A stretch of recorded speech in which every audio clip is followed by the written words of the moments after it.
Did I change the title? Yes, I did. Yay! All right, we are going to try and fix this. It is an iPod 5th generation. So a good old iPod Touch 5th generation that is here for data recovery. So it's got somebody's precious memories on it, and it got water damage. Now, I don't think there's any schematics that are out there for the iPod 5th generation. So we're gonna do a little video on how to think when you're staring down a device that you don't have a schematic for. Now, I do have an old iPod 5. I've got a couple of these that are kind of in our donor board pile. So I've got it, it's not really a known good. I don't know if this thing works or not, it probably doesn't. But it looks okay, it's not water damaged. So we'll kind of see what we can make from that. So as always, we're gonna start with the crisp visual exam and see what this board looks like. So it definitely was water damaged. I've been messing around with it a little bit earlier today, and I thought this might make a good video. So I put it aside and came back to it. So let's take a look. All right, Microscope. All right, so this is a tiny little board. It's really kind of cute. Let's see. So hopefully I made no changes to audio, and seems to have healed itself. So I don't know what's up with that. I don't know what kind of troll is that. All right, so we can see water. I got this question on the forum yesterday about, water damage, and I was saying, water damage means the fault is going to be where the water was. Let's fix this green screen a little bit. So you've got to kind of like look to see where did the water go. That's going to be where your problem most likely is, rather than under some underfilled chip. And so we'll see if that's the case here. So somebody said, well, I don't remember where the water was. I didn't take a picture. So you can always see water. So if you look right here, you can see water leaves marks. The board can't lie about water. So right there was a little drop of water right there. And you can see corrosion around that area. All right, so let's keep hunting around. It's fairly minor where the water was on this board. Now let's just kind of see what can we make of our first look at this board. So when we see an Apple product with a chip on it that has an Apple on the chip, that means that's a custom Apple chip. So that's either going to be the CPU or the power management chip. It's too tiny to be the CPU, so we're going to say that's going to be the power management chip. And then whenever you see a power management chip, you can see lots of coils and caps. So coils and caps around a chip with an Apple, that means this is sort of like the outgoing buck converter baby power rails that come out of your power management chip. Looking around, we can see this is a coil, and this coil is in the standard kind of format that that's used in other devices as a backlight coil. So we can guess, maybe we're wrong, but if we had to guess, that is probably the backlight coil. Maybe not, but it would be our best guess. And that's all we're doing. We're looking to see what's likely, what's most likely, and kind of taking some guesses. All right, so then we can see some diodes. So there's two diodes right there. This one looks a lot like the iPhone 6 backlight diode. So we've got a coil and a diode near it. So that's probably backlight system. Could be wrong, but that's what we're going to go with. All right, so then we've got another Apple on a chip. So what's that? That's going to be the CPU because it's a great big chip. And it says A5. And then we can see some chips that look like things we've seen before. This looks like a speaker amp chip or something to do with audio. It looks like the same speaker amp chip that's in the iPad mini. Could be wrong. This we know and love. This guy should be recognizable by everybody doing board repair. It says 1608A1. What is that? That's our buddy TriStar. No schematics needed. We can just recognize TriStar. And we can see 1608A1. Well, I know 1608 cannot switch for anything other than 1608. So if I were to do a TriStar job on this guy, and it would be tough because I've got a lot of underfill and it's right next to what's probably, it says Toshiba. It's probably the NAND. That's probably the flash memory right there. That'd be a tough job. So I don't want to just kind of do that sort of willy-nilly. All right, what else do we have going on? Okay, I see a little square guy that looks a lot like, it says Broadcom. What is that? Who can tell me? Who on chat can tell me? Who is this guy? I see him in an area where the adjacent chip is a TI Texas Instrument chip. This TI chip, and it's near this guy. Who are these guys? Take a guess. What do you think? Let's see. Cumulus. Yes. So Cumulus is right. Just on the basis of experience. I've seen this before in a device that I do know more about. The iPhone 5, the iPhone 6, the iPhone 6 Plus, all the iPhone, all of those guys use these same chips. So this is going to be either Cumulus and Mason or Cumulus and Sage. So those are almost certainly our Touch IC chips. Okay. And then we've got a bunch of connectors. What do you think this guy is? I see a white chip that's kind of up here on the top side of the board. I see, these kind of antenna-looking things nearby this chip. What's that going to be? Let's see. Yeah, Wi-Fi. Exactly. So that's how you go. Now this board is super tiny. It's just a tiny little cute thing. And even without schematics, just by kind of using our brain, we can, oh my God, we can figure out so much about it already. So I want you to kind of get away from this idea that the first thing I have to do is find the schematics. And if I can't find the schematics, I can't do anything. That's not true. There's a lot that you can do without schematics. And that's what we're going to try to do for an example. So let's flip this sucker upside down. And the good news is that on the bottom side of the board, we've got our connector here for a front camera. And we've got where the battery goes. And you can see I've soldered some wires. And then we've got our charge port. And that's it. There's nothing on this tiny little board. Isn't it cute? It's just like the whole iPod is a tiny little, super small, it's like a cookie. You could eat it. It's just so super tiny.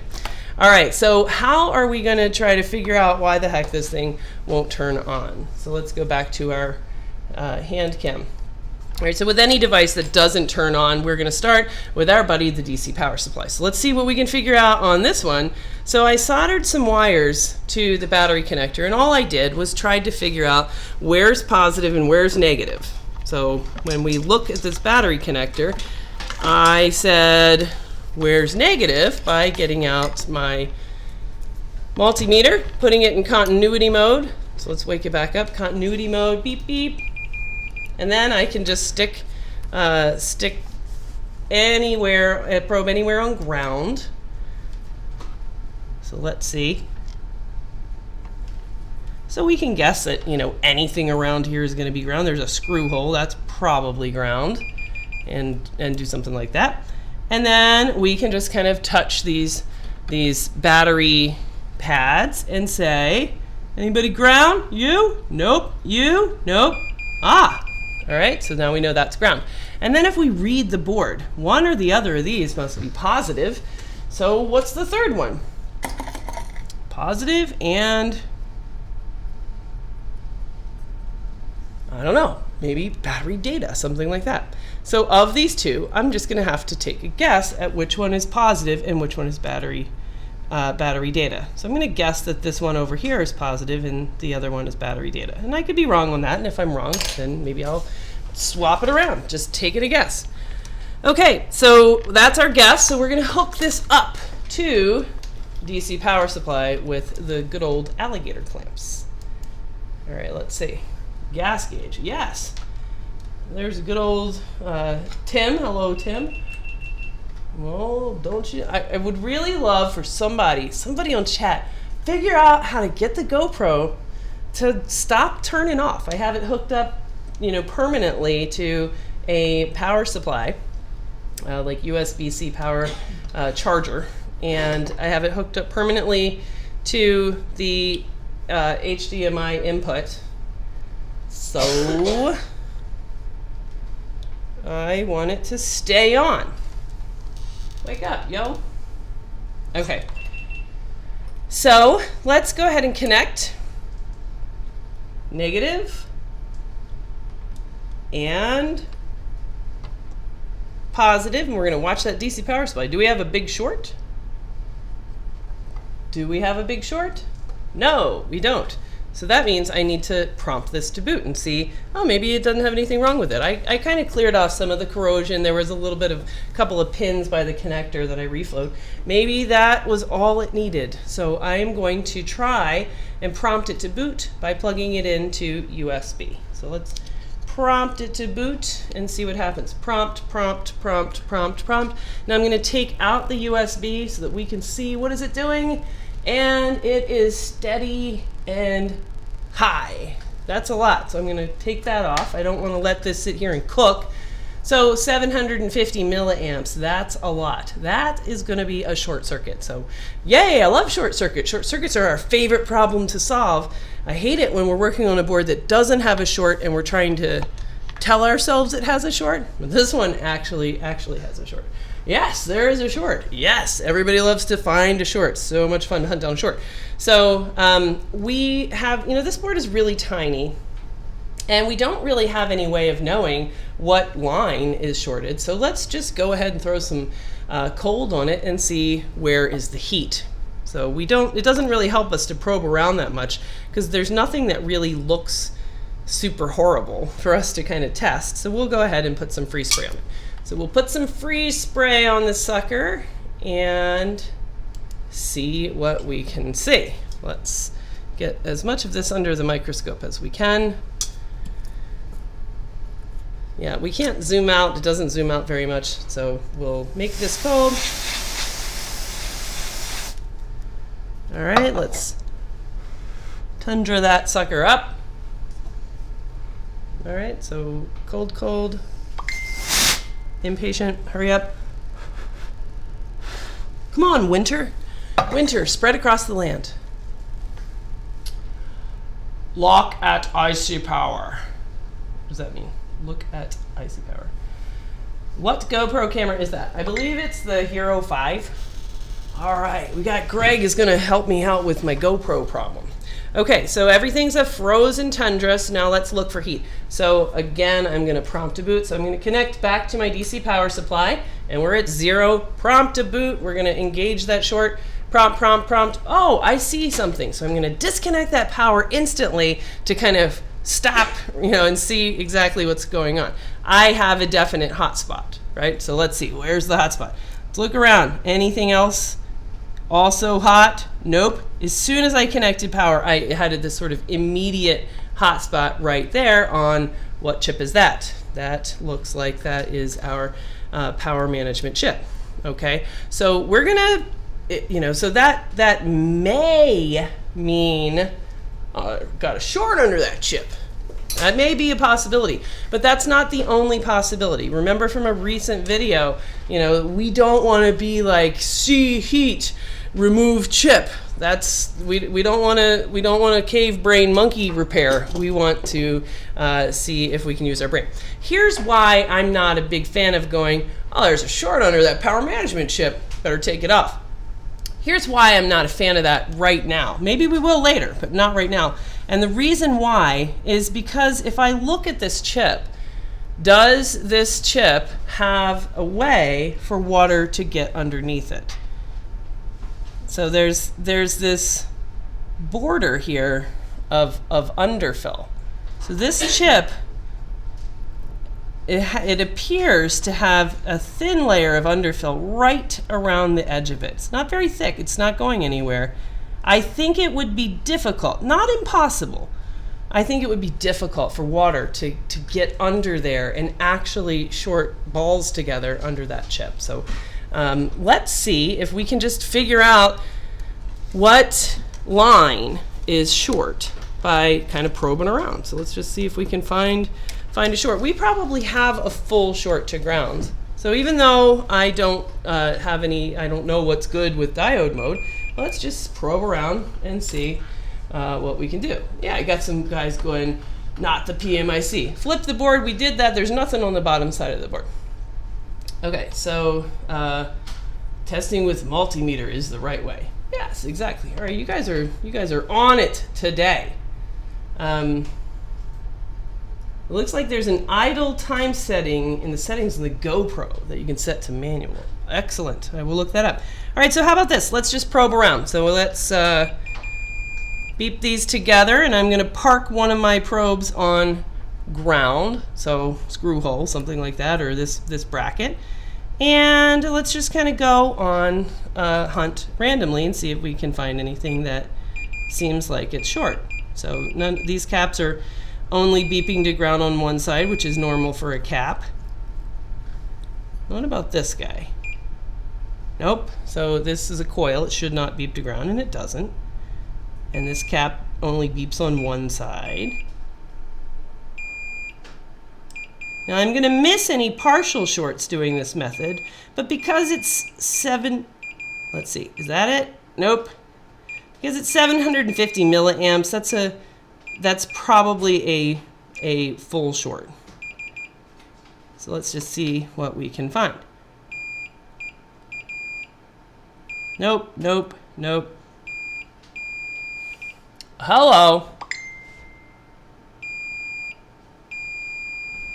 All right, eyeballs say that's a capacitor, and capacitors in general should not have a path to ground on both sides. They really shouldn't be a wire to ground. So what does that tell us? Does that tell us this cap is bad? No. It tells us either A, this is a troll. That's a possibility. If this is some low resistance line, it's always going to beep, and it's not actually short. So that's a possibility. This is a troll. Or option B is no, that cap is on a shorted line. Where is that line short? We don't know. Could be that cap, could be under the chip, could be somewhere else. So now we need to go to the good board and just kind of say, hey, is that cap beep to ground on every iPod 5th generation? Let's find it over here on this board. So there's that same guy. So we're going to park a probe here on ground and do the exact same thing. Let's touch. Okay. Ooh, quiet. Now let's take a diode mode reading. He's not short to ground, so he's not a troll. He's not one of the kinds of lines that are going to beep to ground regardless. So let's go and get a number. So red probe on ground, black probe on our dude, and this line is reading 0.368. 0.368 diode mode measurement. So that's what this line should be normally. And if we go back to our bad board and we take a diode mode reading, it's probably going to be 0 because it's beeping to ground. But let's just see what it is. So red probe on ground, and let's take that same reading. 0, 0, 1. All right, so now we found a shorted line. So why is that line short? And this is great because now we know we have a shorted line. So it would be nice if we could click over to the schematic now and see all the possibilities of every dude that's on that line, but we can't do that. So let's see. And it's at the same corner that the PMIC got hot first. Where does that pad go to? Find that. Yes. What happened to the milliohm detector you once had? Try that, bro. You know, I've given up on those. How about this? I will be happy to bust out the milliohm stuff once someone else proves and shows it working in an iPhone to actually detect a short. Then I'll bust it out and use it all the time. But in my hands, that never worked, so I have deemed that waste of time and moved on. All right, we're going to go multimeter back in continuity mode, and let's go back to the good board. So this is the good board, not the bad board, and let's just try to do some research. How can we figure out where else, what other dudes are on this line? Let's just do some research like this. Let's do some practical research. We're going to stick a probe on what we know to be our line of interest, that guy, and let's do this. Ooh. What was that? I heard something over here.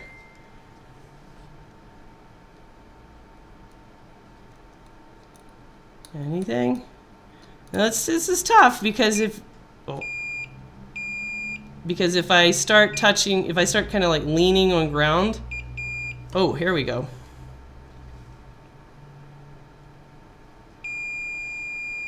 I'm getting a beep at this little guy down there. So cute. All right, let's see. And is his other side ground? Yes. So this little dude here is a cap because one side is ground and one side is our line. Because if we put a probe here, I just scraped him off. Let's knock him all the way off. And we'll just use his pad. So if I put a probe on his pad and then I go back up to our cap, I got a beep. All right, so now I know that there is a little teeny tiny cap over here. All right, let's see what else we can find. Let's do that. That seemed to work. Let's see what other kind of dudes we can... Oh, I think I got another hit over here. Let's see. Did I?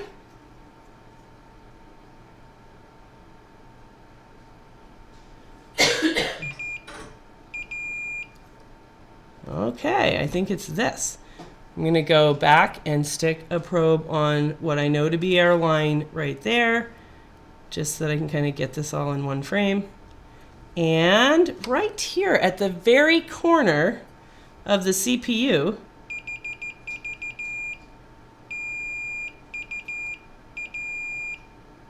all right, so now we know a little bit more. So let's look at that really crisp. So that is also our same shorted line. So let's look at that. So this line goes, it comes out of the CPU, it goes to a cap, and then it goes to a resistor. And we can just tell that just from our eyeballs and experience. So that resistor right there, this little resistor is on our line. So we can see that our line comes out on the top side of this resistor. Read the board there. See that trace? That's kind of thick. It's kind of fat. And then on the other side of this same resistor is a tiny little itty bitty trace. And where does that go? The tiny little itty bitty trace goes through here and it disappears here under either under that chip or down into the board, popping up somewhere else. So when have we ever seen something like that before, where we've got a thick line on one side of a resistor and then a thin line on the other, and it's near the CPU? That's a pattern. That equals something. What is that?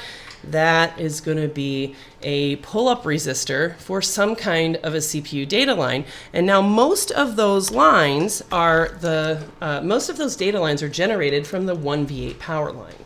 So if we had to guess, if you had to make a $100 bet, if you did have the schematics, probably our short is on a 1v8 power rail. We might change that. That's just our current hypothesis based on the evidence at hand. All right, so then let's kind of probe around some more. And let's see. So if that's true, then a lot of these kind of CPU, let's get off, I don't want to be touching ground. There. Then we may find some of our other resistors may also be on 1v8. Oh, maybe it's not 1v8 because I'm not getting any other beeps around my other CPU resistors. How about over here? Let's make sure our probes are where we expect. All right, how about over here? Anything? No beeps. How about over here?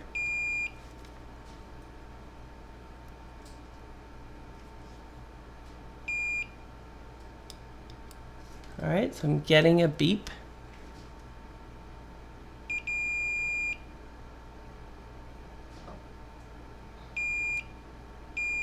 Over here.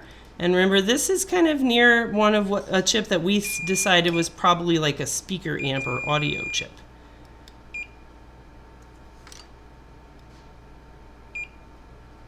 All right, let's keep probing around up here. Let's check around by, let me see if I can get a better spot.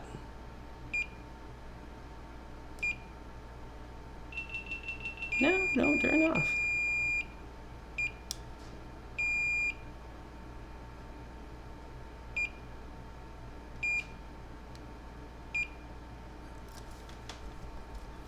All right, let's make it so we can measure over here. Here's our dude, and let's do this. Let's measure along in this connector. Any beeps? Nope, nope. How about this one? Nope, nope, nope. Oh, we're getting a beep over here. Pretty sure we were. Right there. All right, you guys can't see that. I'm measuring out here by these connectors. So let's see. From here, right there. Right there.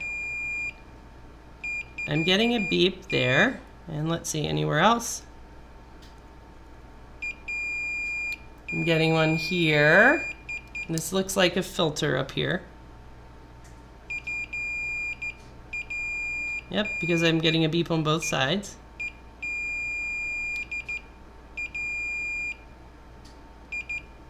All right, and if we look at this, this is probably the LCD connector, because we see what's probably image data chokes, these little square dudes, just because that's how lots of these guys look. And we see this relatively fat line coming in here. And we could say, well, hey, maybe that's backlight, because you know, somewhere on here is going to be a relatively large connection for backlight coming into the LCD connector. So maybe this is a backlight line short. So let's see, are these guys talking to each other? Oh, all right. Are they? Let's find out. All right, so not this guy. And let's check back to our spot. Okay, so what we found out is that our dude of interest is this filter here. A filter can't possibly be the cause of a short. And that filter looks like he's not talking to this relatively large line here. Let's see, is it talking to anybody else? Yep, that side of this cap. So here's a really good candidate for how our line could be short. A tiny cap right on the very edge of the board in an area where there was a little bit of water. So if we had to pick right now, what's the most likely cause of our short?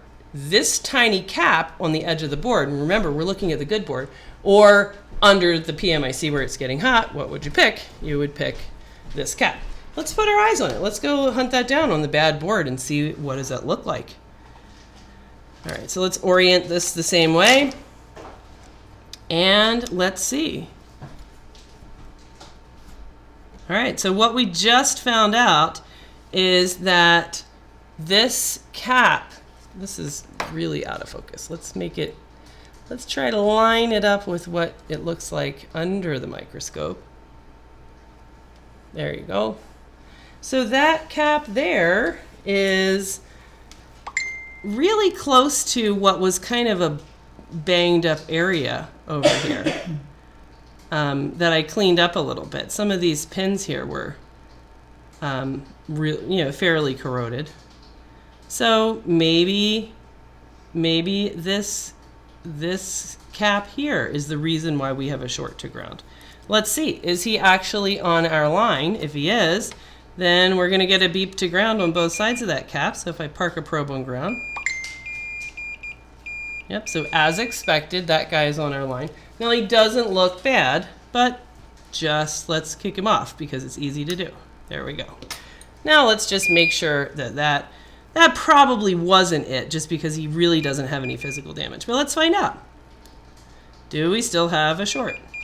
Yep, we sure do. All right, so it wasn't that guy. So let's go back to our good board and keep looking around for other candidates that could have, we could kind of make some kind of a case. Hey, are you the reason why my line is short? So we're gonna go back to our shorted, or our cap that we know is on the line, and let's keep probing around. All right, so I've got another candidate that is very near where we were just measuring. This guy right here. Is he on our line? Yes. Let's look at the bad board and just take a look at what does that look like. Let's see. All right, let's see. Why would you repair an iPod Touch 5th generation? Because it's got somebody's precious memories on it. Ooh, we've got a hot lead now, boys and girls, because look at that cap on our bad board. Yay, that cap looks bad. And one of my rules, if it looks bad, it is bad, is a good guide. So should we take off the PMIC because the PMIC got hot, bro? You know, see hot, remove hot. Or should we say, hey, I bet that short is this tiny little cap here.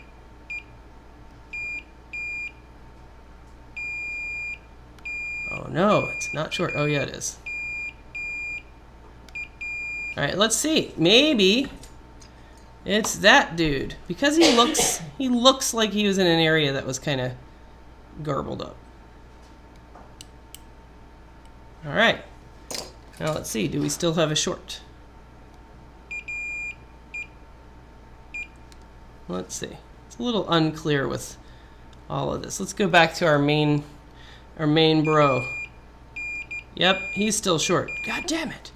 But while we're here, now since we're in an area where we know our shorted line is and we kind of see some physical damage, let's really get in here and kind of clean this up with an iron and really kind of make sure that all the corrosion is out of here.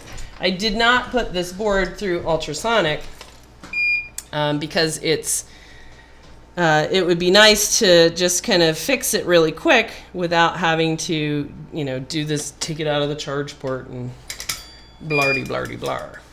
All right. Oh my gosh, she did not just kick that off. Yes, I did, man. I used the safe and secure 5 p.m. method of cap removal for data recovery. That is pioneered and popularized by iPad Rehab.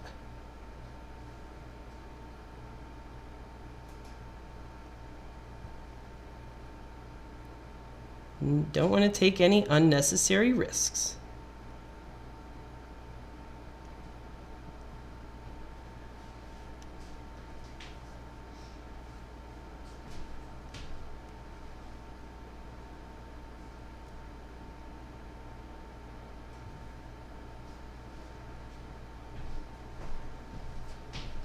All right, so we kind of reflowed the feet of that connector and sorted out any corrosion that would have been kind of stuck in the feet of that guy. So let's clean that up a little bit and see.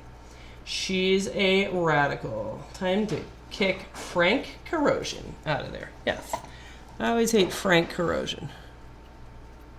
No more frank corrosion. Just say no to frank corrosion. All right, so let's look at this on an angle and make sure that we don't see any misbehavior. Break up any kind of fights.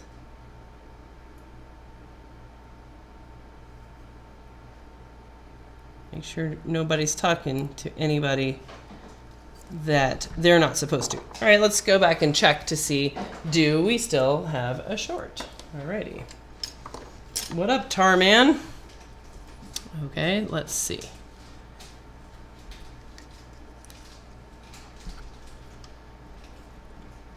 Let's park a probe on ground and test.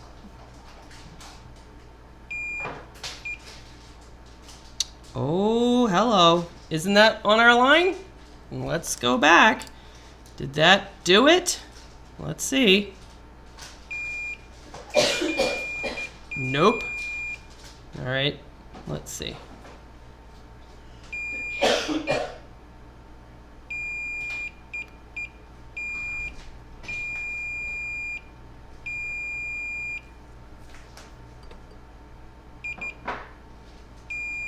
All right.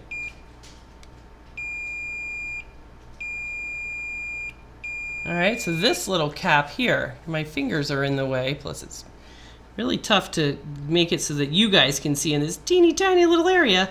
All right, so this guy,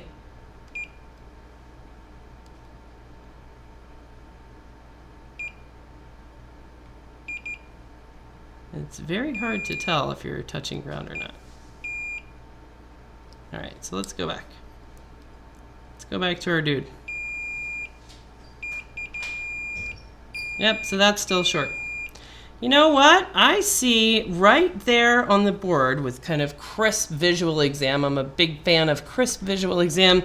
I see a little bit of corrosion right there at that cap. That's kind of like our canary cap. Look at that. Do you see that white right there? Yeah. All right. So because of that, that tells me water was here. So even though this cap structurally looks okay, it doesn't look corroded, let's go ahead and bust him off and see if maybe the cap that we happen to identify first happens to be the cause of our short circuit. Why not kick him off? Let's see. All right.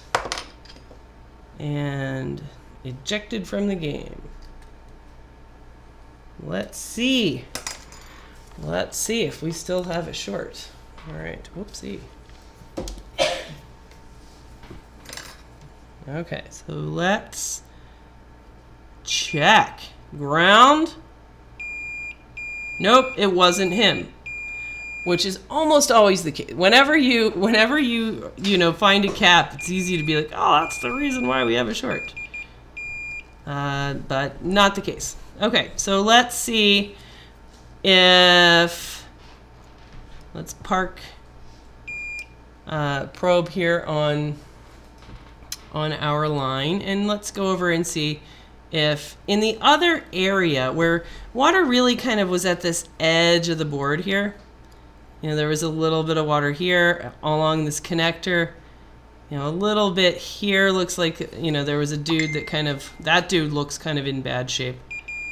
All right, let's go back to the good board and ask, is that guy on our shorted line or no? Let's find out. Okay, so we're gonna park on our shorted, our line here. Okay, and we know we're in the right spot if we get a beep on these guys, which we do. All right, so we're probing around. Here we go. There's another spot. This dude, look. Here's another little resistor there. So under this little square chip, that line there is on our shorted line.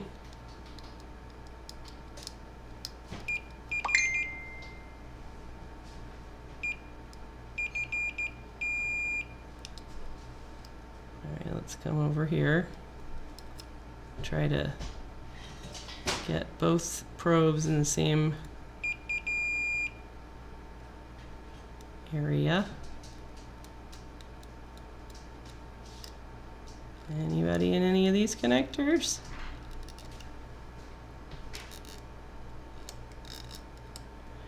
Anybody over here?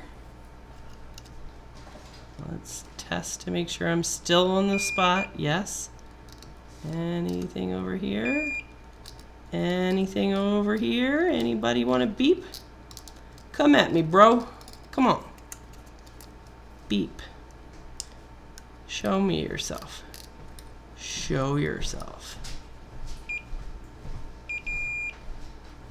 All right, so far, the only other spot that I can see is this little square dude. So let's check on the bad board and check on that guy. Let's see what's what. All right. Maybe Lewis snuck in the shop and placed a single drop of Coke. We don't have any Coke in the shop. We drink Diet Coke. The elixir of the gods. Delicious Diet Coke. Cures all of your ills. Okay, so... Is that my problem? Yeah, that's what you need, Christy. You need to take some... You need to take your Diet Coke tonic. All right. So... let's take off this little square guy. And let's see if that does anything. Alrighty, so we are going to, now that's probably just, aren't these camera connectors up here and little dudes like that generally, when we've seen them, when we've seen similar looking things like that, it's been little camera voltage regulators. So that's probably what that is, which means our line is either an enable or an input for camera.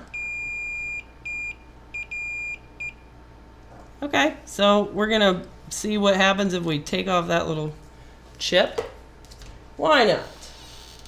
Let's take him off, shall we? All right, where is the nozzle to the old JBC? Dr. Pepper was made by a doctor. Was it? Or is that what they want you to think? Alrighty.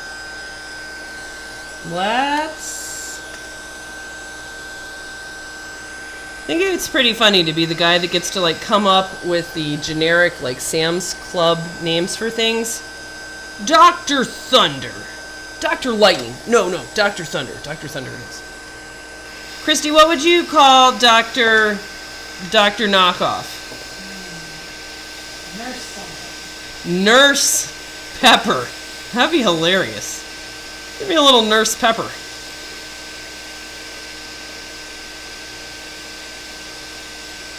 Pretty funny. Alright, I don't see any corrosion under there. Does kind of make me wonder though, like could this be the actual, you know, could I have a short that's due to something damaged in the soldered on front camera? Since that could have been seriously compromised. Might want to investigate that.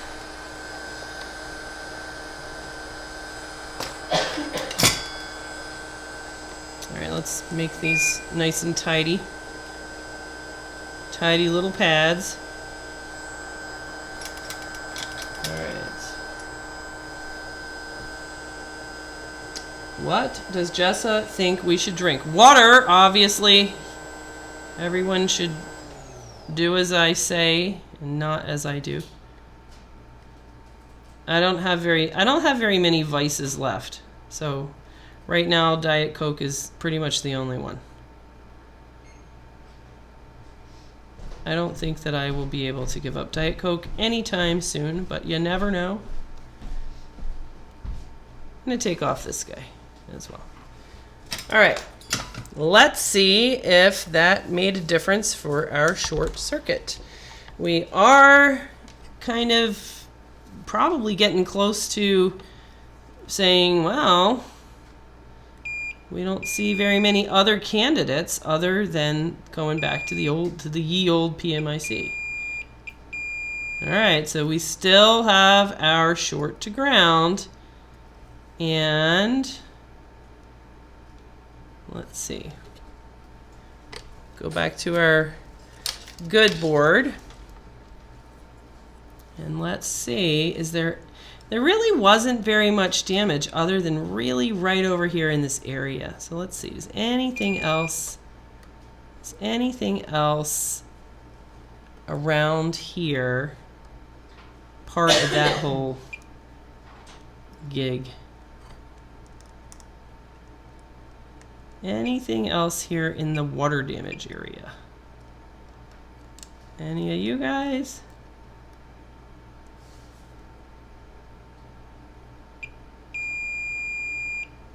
Let me go back on continuity mode instead of diode mode just to make that clear. Anybody around here? It's very hard to not be touching ground. I am touching ground. Stop touching ground. Stop touching ground. I think I'm gonna knock this cap out of here so that I can avoid touching it, because he's not gonna be there anymore. There.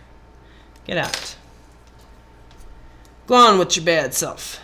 Okay, let's get a probe on here and have it not be ground. Great. All right, looking for our line. Candidates, anyone? Bueller, hello, anybody? Anybody on our line? You guys, anybody? No? Anybody over here? Anybody in there? Anybody over here? That's just the one I already know. How about over here? How about around here? How about under there? So we still got our little spot here by the very corner of the CPU.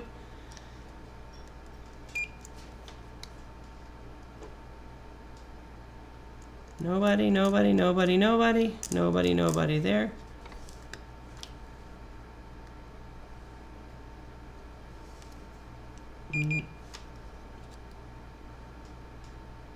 Anybody over there? Nobody. We've still got our dude here by speaker amp.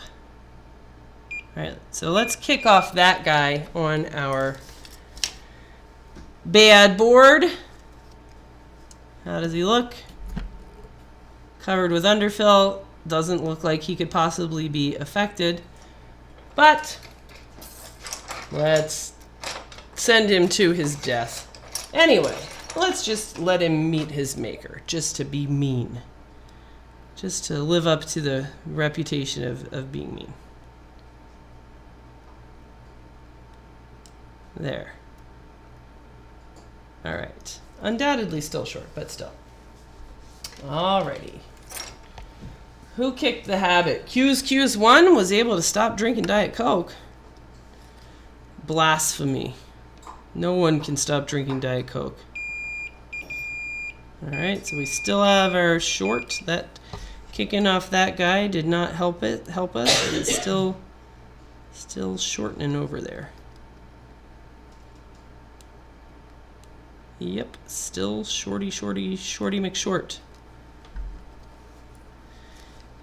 Since that's probably a speaker amp, you could probably make a case that, you know, something like when an iPod meets toilet, that, you know, speaker amp could get internal damage. And that's kind of tempting, but we'll see. All right, let's go back to the good board and kind of finish looking around, finish our hunt for bad actors. Let's get on our spot. And anybody else?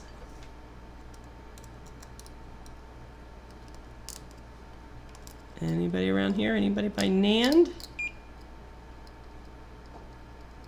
Who beeped?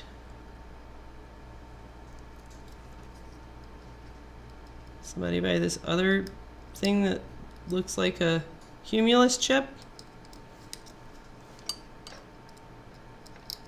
Anybody?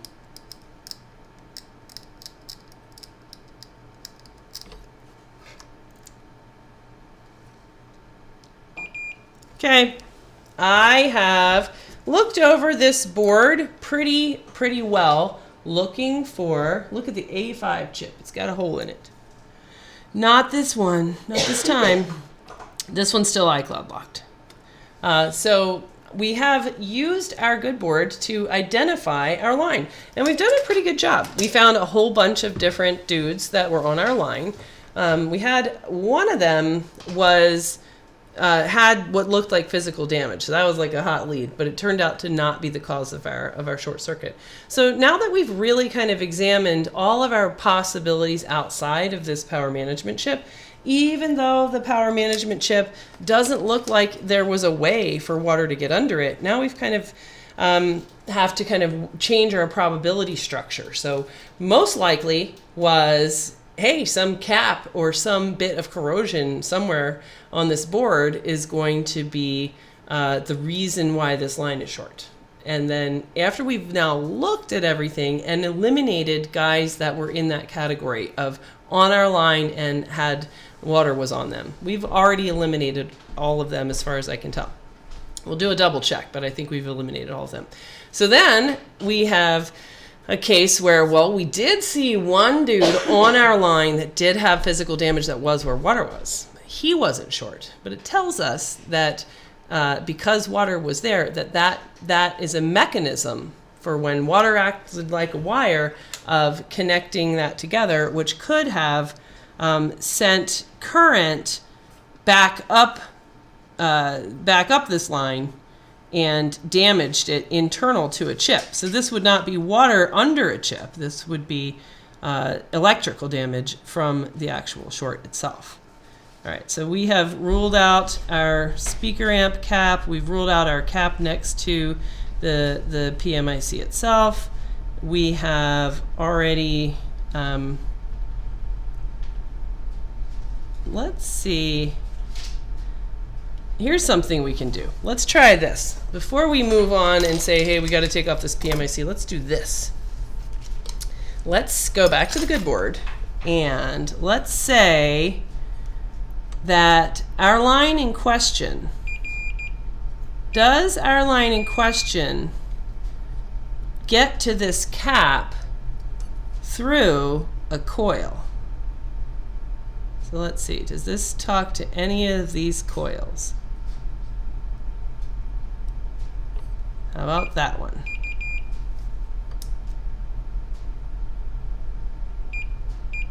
Yes. All right, so now we got a lead. All right, we're gonna have to cut this bracket away a little bit. All right, so now we've got a lead. We got something we can work with. All right.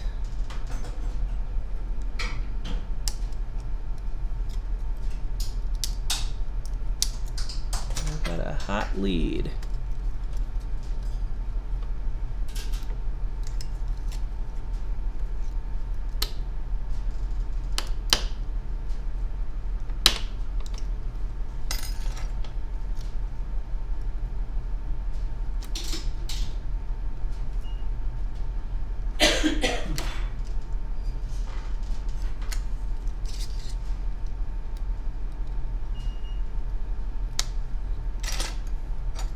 I'm going to wiggle this bracket off.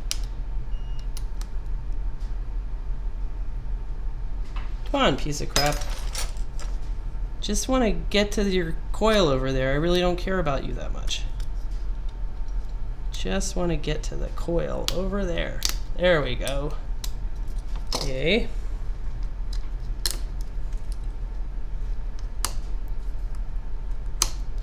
That's what we're talking about. All right. The keyword is possible. All right, what are you talking about? Is it possible to fix a missing pad on a backlight IC? What's a backlight IC? Like the backlight driver? Sure. Oh, was that corrosion on the IC next to the speaker amp? Looked suspicious? I don't think so. It didn't look like there was any water over there at all. I don't know what you're talking about. Corrosion next to the speaker amp? You mean the underfill? Underfill splash up? Nope, I don't see any sign of water over here whatsoever. Not that I can tell. Nope, I don't see any water. All right, so back here. All right, so now we're working on a lead where we found that this little coil, I think this hand camera is really distracting when we're not doing hand stuff. Let's move him out of the way. All right, here we go. So we have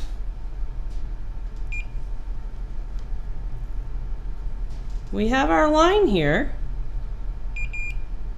that is not ground in our good board. So this is our line. And does it go to this coil? A coil is just a wire, and it does. So now we know that this coil is on this same line. So if we remember when we were kind of doing our board overview, this is all without a schematic, it's all guesses, any of this could be wrong. But when we see what we think is a power management chip, and when we see a whole bunch of these coils around it, then we can guess from experience and from looking at other power management chips that a lot of what the power management chip does is it uses these coils and caps in a buck converter system to take the battery voltage and chop it down to some outgoing voltage line. So that means if we had to guess, make a guess, that probably there's a ball under here, under our power management chip, that connects to this coil, through the coil, to the cap, and then to everything else on the line. So if we were to remove this coil, which can't possibly be the cause of the short, but if we took the coil off, that would be essentially like taking scissors and chopping the line. And then we could figure out which side of the coil was the short on. Is the short actually under the PMIC? And then we would know for sure.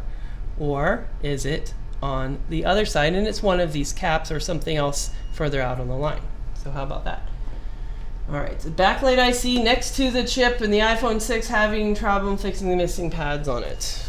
Well then, questions like that, you can ask exactly how to do it on iPad Rehab forums. Go to iPadRehab.com, click forum, sign up over there, show us pictures, and we will help you fix that problem. That is a repairable problem. Lots of fantastic people over there on the forum, and that is a great resource for you guys. All right, so what we're going to do is we are going to take this coil off. All right, let's see. We're going to take this coil off on our good board first. Well, it takes a second to heat up now. Uh-oh. Well, I'm trying to fix it on my own. Then fix it on your own. Get busy. I'm trying to fix this one on my own. We're a match.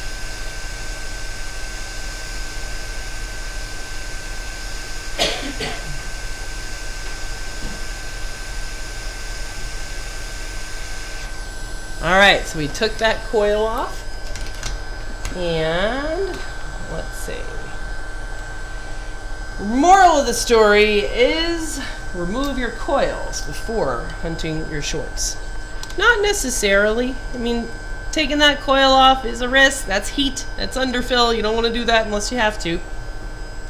So I think the approach of crisp visual exam, get rid of all your bad guys. And then if you have to really drill down, that you want to be sure that you need to take off something like an underfilled PMIC. Maybe we do. If this is under the PMIC, and that's, that can happen. It would probably be electrical damage rather than water damage. Fair enough. It is what it is. Then we just want to, kind of be sure. Because look at this. See that heat that I just used to do that? Look at that. That was too much heat. You can see the signs of heat. And I have a solder ball here. Where did that probably come from? It probably came from the PMIC. Now this is my this is my good board, so it's just my donor board, so I don't have to really care about it. But you don't want to just bash heat onto boards unless you have a good reason. All right, so now let's find out what side of this cap is this coil on. All right, so here we go.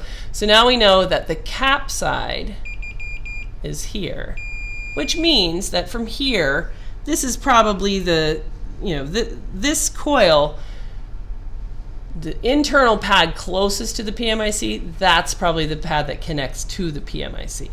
And then over here, this is the outgoing pad, and this probably connects to everybody else that we've already identified that is on that line of interest. So right here, this guy, and if we go back here, this guy, and if we go back here, this guy.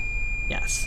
So the line is this far side of the coil. The PMIC side this almost certainly, this is our guess, we could be wrong, this probably goes back to wherever this power line, it's probably a power line, not a data line, where this goes back to the PMIC. Why do we say it's probably a power line? Well, one is mostly because of this clue here, where our line is fat on one side of a resistor and skinny on the other side. It's, if we had to guess, it's probably a 1V8, power line. Maybe we're wrong, but that would be what my guess would be right now. All right, so let's see what happens now. Now we have an experiment. So I'm going to pause here for a second. See if you guys are picking up what I'm putting down, and I want you to tell me, what can I learn? What can I learn? Ah! What is this? Oh, geez. That is totally wrong. All right, you tell me. What can I learn by taking off this coil? What will that tell me? Let's see what you guys have to say. Well, I really should go drill down a Diet Coke. What can I learn by taking off that coil? What is the distance between the circuit board and the lens on your microscope? 3.5 inches. Never good if you have to. Never good if you don't have to take the PMIC. Yeah, you don't want to take it off for fun, for practice. You want to take it off if you have to. If you have to, you don't want to. You don't want to make the. You kind of have to do a balancing act where you don't want to spend too much time trying to make the problem be the problem that you want to solve. Don't do that. Problem is what it is, so don't spend too much time trying to force it be what you want it to be. I want it to be a short, and I want it to be a shorted cap. So I'm going to make it be a shorted cap. It doesn't work like that. So don't spend too much time trying to make the problem be the problem that you want to solve. But at the same time, don't be too hasty. Don't be too hasty and just do cave brain repair, see hot, remove hot. That's also not a good idea. You got to find that balance to do thoughtful repair.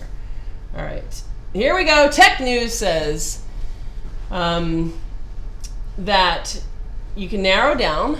Josh says you narrow down what side of the coil the short is on, yes, and figure out if it's under the PMIC or not. Yes, exactly. That the line has been isolated if the short is on the PMIC or the other side. Very good. If it's not the PMIC, then if it's not the PMIC, then we'll get a beep on this pad. If it is the PMIC, if the short is within the PMIC, electrical damage to the PMIC, then we'll get a beep over here on that side of the coil. All right, exactly. Okay.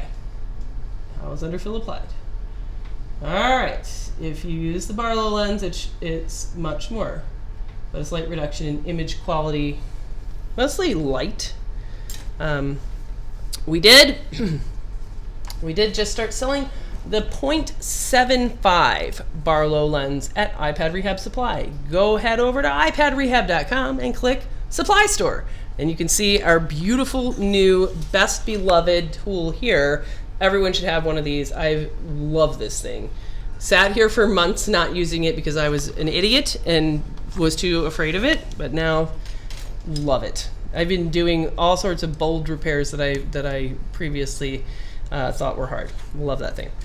But while you're there, you can pick up a Barlow lens, which I don't have on mine because I like that tiny working distance. But if I did have to have a Barlow lens, I think the 0.5 is too high up, and I would pick the 0.75.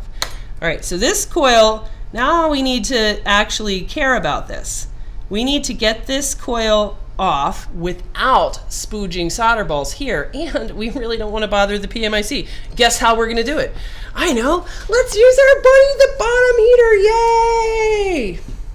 All right, so this to me is now, it's now worth it to, if I have to take off the charge port or whatever to get this board to sit on the bottom heater, I'm going to do it because the bottom heater is going to let me get that coil. Coils are hard to take off, especially a coil on a shorted line where it's ground right now on both sides. That's a lot of heat. I got to take a coil off that's kind of situated in a tough spot. All right, let's go to our hand camera. Handy cam. All right, so we're going to see if we can figure out Can we get this to sit on here in a very practical way? Just to warm it up at that spot. That's all we care about. All right, it's working. That is working. Okay, let's see. That's gonna help me get off my coil. Alrighty, let's go back and look at this under the microscope. Ching. All right, so now I've got this thing on the bottom heater, and I'm going to turn the bottom heater on. And the coil that we're trying to get off is this dude right here. So we're going to let it heat up for a second, and then we'll put flux, because we've got to protect from heat. We don't want to get too much heat here on the CPU. We don't want to get too much heat on Wi-Fi, because that could cause a short, and we don't want to get too much heat here on our PMIC either. Ah, it looks like it cracked a filter right there. That could be important. Okay, alrighty. Don't touch the heating element with your finger. That is bad news. That is right. She's busting out the heater. Watch out, everybody. Yes, I have started taking it home with me every day, because once you go red heater, you don't go back. You'll see. I mean, we just did this on the other board with no heater, and solder balls popped out. So let's see what happens if we don't do that. All right, so I'm going to put some flux on here.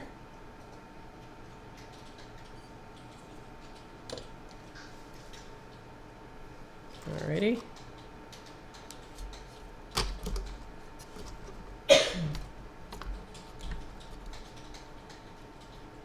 Let's get that in focus for you guys. And let's get some happy little heat sinks. Happy little trees. All right, we're gonna stick one here on, not too close, not too up on the ass of our stuff. All right, there we go. All right, let's try to get off this coil.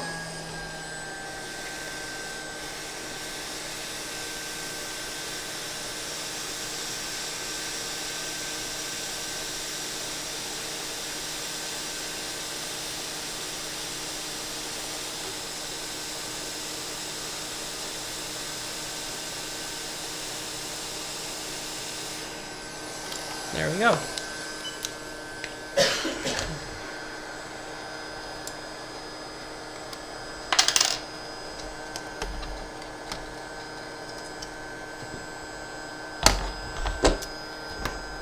All right, and now it's time for our moment of truth. So look at that job. So we don't see, remember how on the other board we had the little Mickey Mouse ears pop-ups of too much heat? We don't have that. So even though it would have taken more heat to remove this coil, because this coil was short to ground. That's ground. You got to put a lot of heat on ground to make ground release. This would have taken a lot more heat than the other coil, because the other coil was on a regular line that's not short to ground. So that means it's not on ground, and it would be much easier to take off. All right, so that's why I like that dude.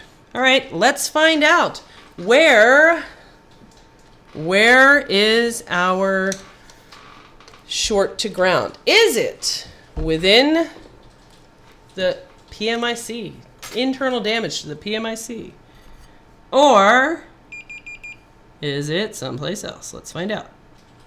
All righty. Survey says, is it on the line somewhere?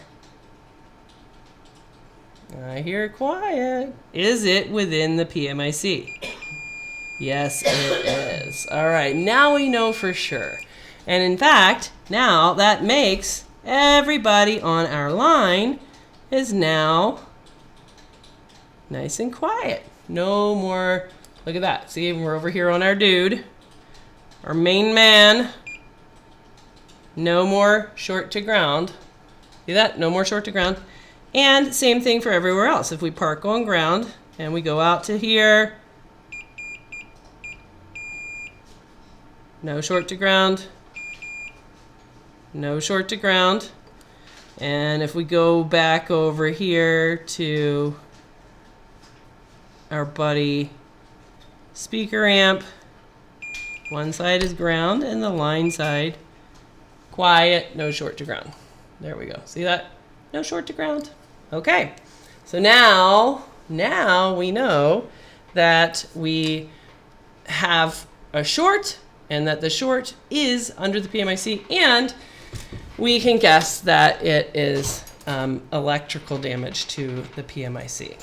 So we still got to get data off of this. So what are we going to do? RIP PMIC, that sucks. Do you use the temperature on your hot air station when using... Do you use the temperature on your hot air station when using the preheater? Well, I don't blow cold air. Yeah. What did you mean on yesterday's stream about applying power to a filter?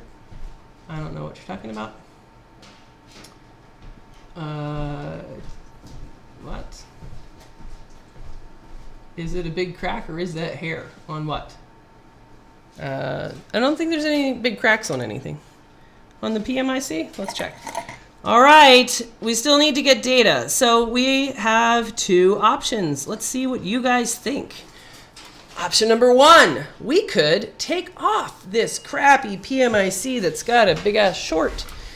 We could take it off. It's gonna be tough. We'll use the bottom heater, it'll help us out. It's gonna have underfill under there. We're gonna have to get it off, all the pads intact, clean up the pads, and then we're gonna have to come up with another one. So we're gonna have to also take one off of these other boards that are laying around and hope that those boards are actually good for the PMIC and that they're not here because PMIC was dead. Get one of those. Then we're gonna have to hope we can find a stencil that will let us reball the PMIC, and then we'll install one of those harvested PMICs on this board. That's option one. Now, option two would be for us to guess, what does a PMIC do? So PMIC, what does it do? It does a lot of stuff, but its main job is gonna be to take that battery voltage, to knock it down to baby voltages and send them out all over the device. So we could take a guess on what possible voltage this line might have had, and what if we attempt to just be a PMIC ourselves using something like our DC power supply. What happens if we just make up a voltage and say, what if that line is 1.8? Or what if that line is 3 volts? Or what if that line is 3.3? Something like that. Let's just take a guess and see what happens if we supply that voltage ourselves. I'm going to go with that. That sounds like the fast and easy method to get to bed on time. What do you guys think? All right, so Spectre is right. What does Spectre say? Inject same voltage from PSU at coil pad. Yes. If the PMIC can't produce the voltage, then you make it. Yes. That's what I would do. Yes. All right, well, let's have you guys pick. What voltage do you think this line needs? One thing you could do, since what do we know about it? We know that it's going to the speaker amp. We know that it is at 2 different places near the connector, near a LCD connector. Well, let's do this. Let's have you guys guess. You guys tell me, and you're either gonna make this lady's day, or I'm gonna blame this all on you. So it's gonna be your gig here. So here's what we know, and you guys are gonna tell me what voltage you think this thing needs. So here's what you have to go on. One is, what do we know about this line? We know that it comes, these are all guesses, by the way. We don't know a goddamn thing. We don't have schematics. This is all inference and probability and guesses. All right, so we know that the PMIC generates this line, goes through this coil, and that there was a cap to kind of regulate it near the PMIC. We know that it goes out here to what is, we think, the LCD connector, and that there was a little tiny cap, and that it actually, kind of comes in here at the LCD connector. We know that it went up here. Oh, look at these little dudes hanging out. To a little six padded dude, which when I see those 6 pads, you know what I think of? I think about the iPhone 5 U3 chip, which controls the home button and the power button. And both of those are on a 1v8 line. So that's just kind of an idea. Little 6 padded dude. We know that it comes to the CPU, and that there's a fat side and then a skinny side and a resistor separating them, which also points to some sort of a data line. We know that it comes over here to what we're guessing is either a speaker amp or some kind of audio codec or something like that. And we know that we couldn't find any other spots, so that's where this line goes. So what voltage do you think that line has? Think about that. You can go look up stuff on other schematics, like what kind of voltages are around and about the speaker amp on other things. You could do that. You could say what kind of voltages are around an LCD. Meanwhile, I am going to solder this wire on, and then I'm going to check in with you guys and see what you think. All right, so we have a vote for 130 volts. All right. Well, we will do 130 volts since you were first. However, I'm going to need your name, home address, and a copy of your passport so that I can tell Lisa that you were the one responsible for putting 130 volts into her precious iPod 5. So we'll do that. Or we'll go with a different suggestion. All right, I'm going to get this wire on here. See what else you guys think. All right, what else do you think? I got to vote for, no, don't do that. All right. If you have one that turns on, measure it. That is a very good idea. If we have one that turns on, measure it. We don't have one that turns on. That would be, if we did, that would be a fantastic idea. Measure it with a good old multimeter. So that's a good suggestion, but none of these are working.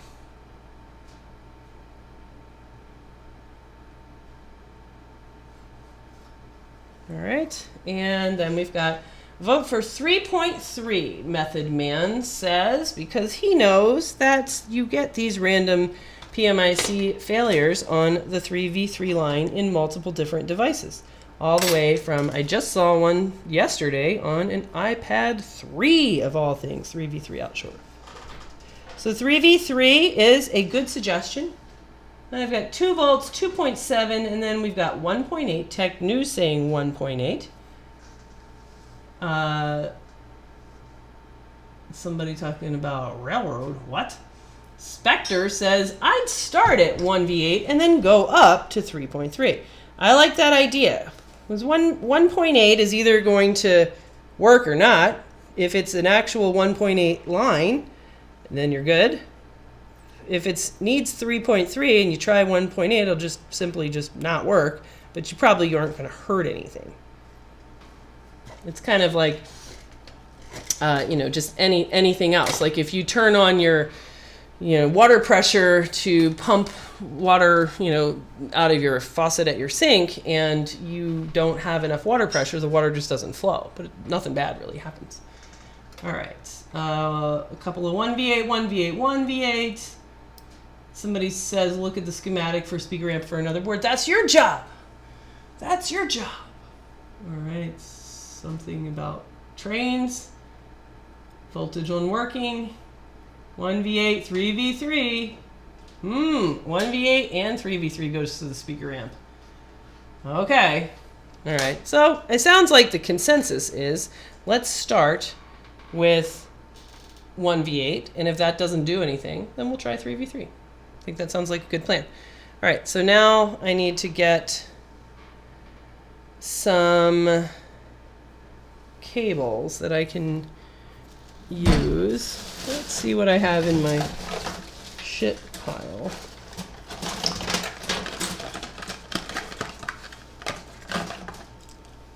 All right, let's see if these are going to work. This is one of these. These cables are too weird. These cables are great for like a very specific purpose. I just want like kind of some garden variety alligator clamps here. Oh, that one is not gonna work.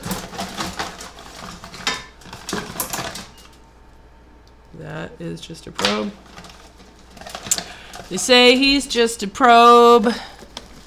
Oh, baby, you got what I need. I think, do you still get a content strike if you sing copyrighted songs? Is that cool?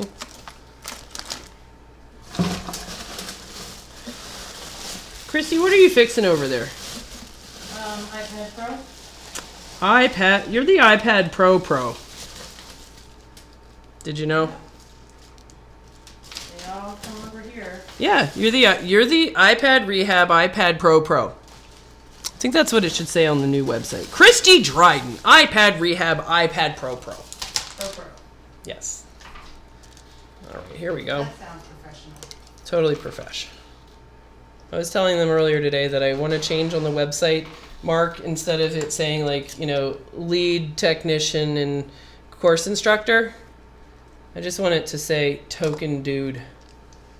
I think that would be more appropriate. Mm-hmm. All right, let's go over to our friend, the hand cam. Hand cam. Alrighty. What device is that? It's an iPod 5th generation. It's not the 1st or 2nd generation. This is a high quality device. This is an iPod 5th generation. All right, so now we've got to get janky over here where we have to, let's move this back so we can see what's up over here. We are going to connect the screen so that we know if it boots or not. How about that? Let's go with screen first. Oh, this is going to be some janky going on. This is going to be some Frankenstein coming up. All right, how many of you guys think this is going to work? Or is this going to end in drinking a glass of wine and leaving? All right, we'll see. Okay. You'll only get a strike if you can sing them good and in tune. Sweet, no strike for me. I'm immune to getting a strike. Alrighty. So we're getting ready to do 2 course weeks, our March course weeks back to back. Looked it up. We've got first week is full, but the second week still has a bunch of spots left in it. So we need to get some people signed up for Practical Board Repair School coming up to sit here and mess around at iPad Rehab doing this kind of stuff. Super fun. And everybody loves the course. I feel like I might have knocked off some filters and stuff, so I don't really know that this screen will even do anything. Well, we'll leave it like that. All right, so power supply number 1, we are going to set it on 1.8 volts. So let's see. Hey, there we go. It's already on 1.8 volts. But 2 wires are talking to each other on this crappy cable.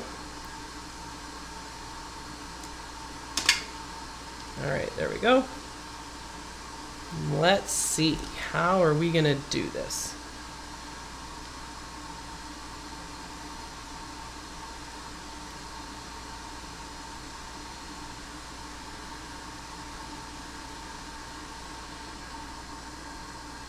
Now we need some ground. There's not a lot of ground to pick from on here.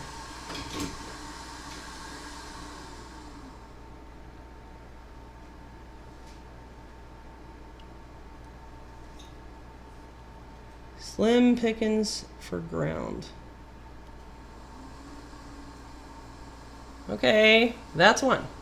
Next, we're going to use our regular old DC power supply to connect to the battery leads, and I already forgot which one was ground, so let's figure that out again. Are you ground?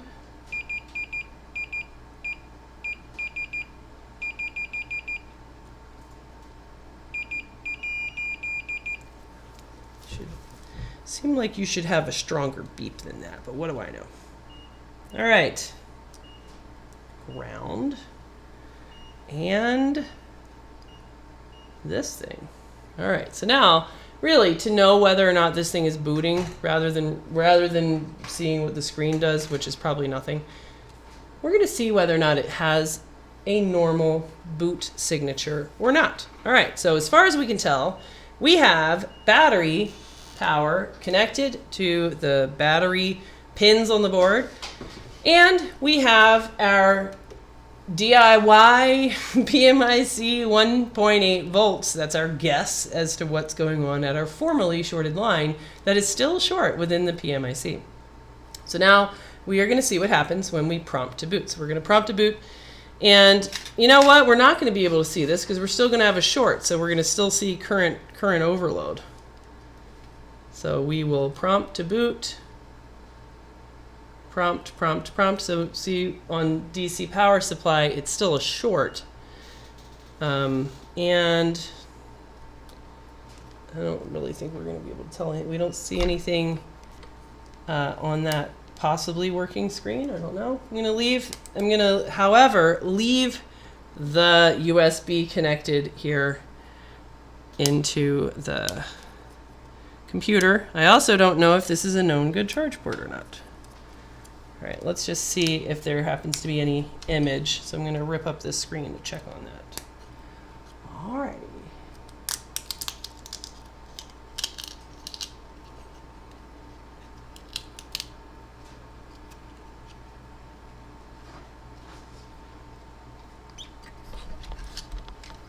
All right, so we don't see anything. The hand camera quit working. Wow, why is that pink? All right, like back up. Okay, is it possible something has caused the short in the PMIC? Well, I mean, something did cause the short in the PMIC. So right now, this is what we know. As expected, we still have a short within the PMIC because we're still dumping current into ground. We didn't do anything to clear the short. All we did was snip the line and said, go ahead and short. You're not connected to anything anymore, so we don't care if you're short or not. So that makes it so that we can't really tell what's going on. Is this thing boot looping right now? We don't have any way to know that. Is this thing totally powered on, except it can't be detected by the computer because this charge port is bad in this water damaged device? We don't know. That's a possibility. Is it totally powered on? We can't see anything on the screen because it has a image line problem because of the places where it went to the connector. All of those are possibilities. And then another possibility, remember, we're just guessing at supplying this 1.8 volts, that might be the wrong number. So here's what I think is important. When I look here at the current consumption, let's see if we can take you guys over here with me. When I look over here, look at that. Is it actually doing anything? Is it consuming any current? It's not. Not on the 1V8 line. So or on our mystery line. It's not doing anything. So to me, that says of all those possibilities, all of those are possible. So we just have to pick likely. What are we gonna, kind of flip it and let which one's most likely come to the top? And that's tough. My call is going to be most likely is that we're wrong on the 1v8, that it's actually 3v3 or something closer to that. So here's what I'm going to do. From experience, 3v3 outshorts often power the NAND. So I am going to, what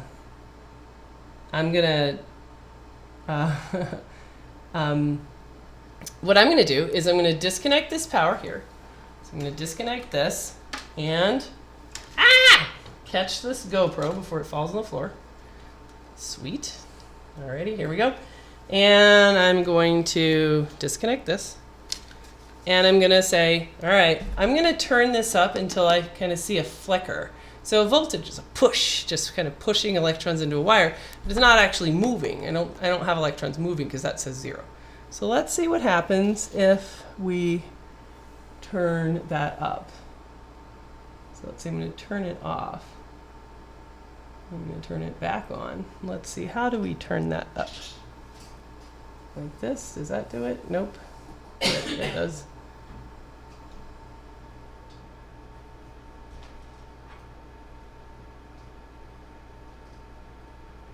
Another possibility is that we just have an open line here and that it's just not connected well. All right, 3v3. Okay, so I still don't see any kind of flicker or anything. So what I'm going to do is question my connection. So I'm going to turn that off. So channel 1 is off, and I'm going to question that connection. In fact, I'm going to go back to, because I'm questioning it, I'm going to go back to 1v8. Since I didn't see any flicker of current consumption there. Let's do it. Okay, I'm going to leave it on that, and I'm going to check on, no, I think I'm going to swap these cables just because I'm just not super confident in them, especially because they came from my little trash pile next to me. And I'm going to swap these for a pair of kind of known good cables. Let's see, where's the other cables? Where's some good DC cables? Are these cables something somebody uses a lot? Yeah, these look pretty good. These look like my fave cables. You can never have too many. DC power supply squid. If you like this content, if you like what we're doing here, go buy something in the store. Go buy something in iPad Rehab Supply, like a new set of DC power squid, so that you too can have 2 sets for when you need to do something funky like this. Alrighty, let's hook this up. I'm going to put my eyes on this wire and just make sure that it is appropriately tinned. All right, let's see. That seems okay. And let me put my eyes on it and make sure that it is still, it's soldered where we want to go. And let me just put a multimeter on that and just make sure that I didn't cause any kind of like a short to ground on that line, soldering my wire on by accident. So the PMIC side's still short to ground and the wire side is not. Alrighty. Let's use these guys.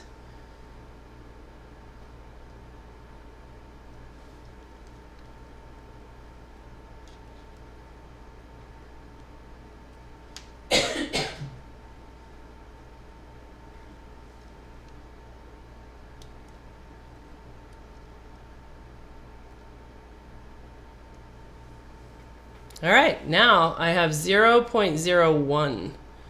So that looks like progress because I have a tiny little 10 milliamp. So that's different. I had 0, now I have 10. Okay, so let's try this again with the 1v8. So plugging back in battery. All right, so we've plugged the battery back in. Now let's plug in prompt to boot. See what happens.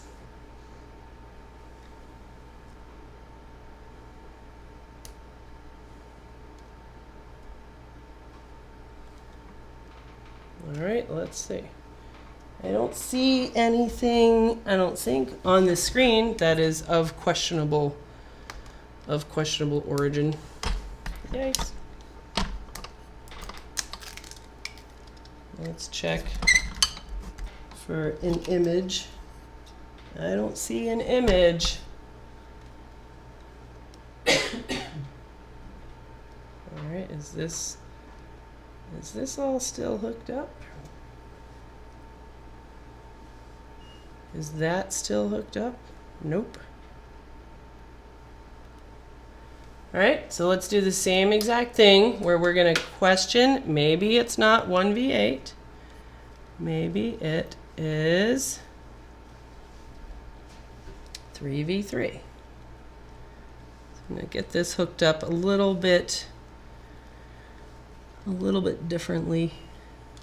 I'm looking for a better spot.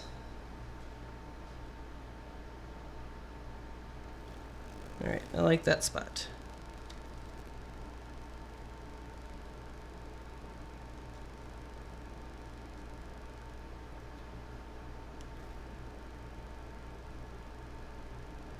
All right, seems okay.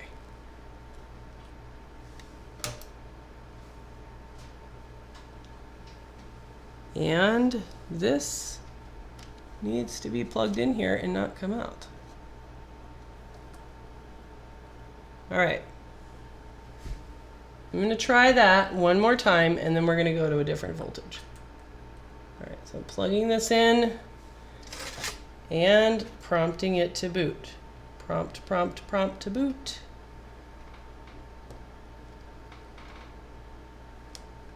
I'll leave it plugged in there. I don't see anything on the screen. I don't see any Apple logo. I don't see any image.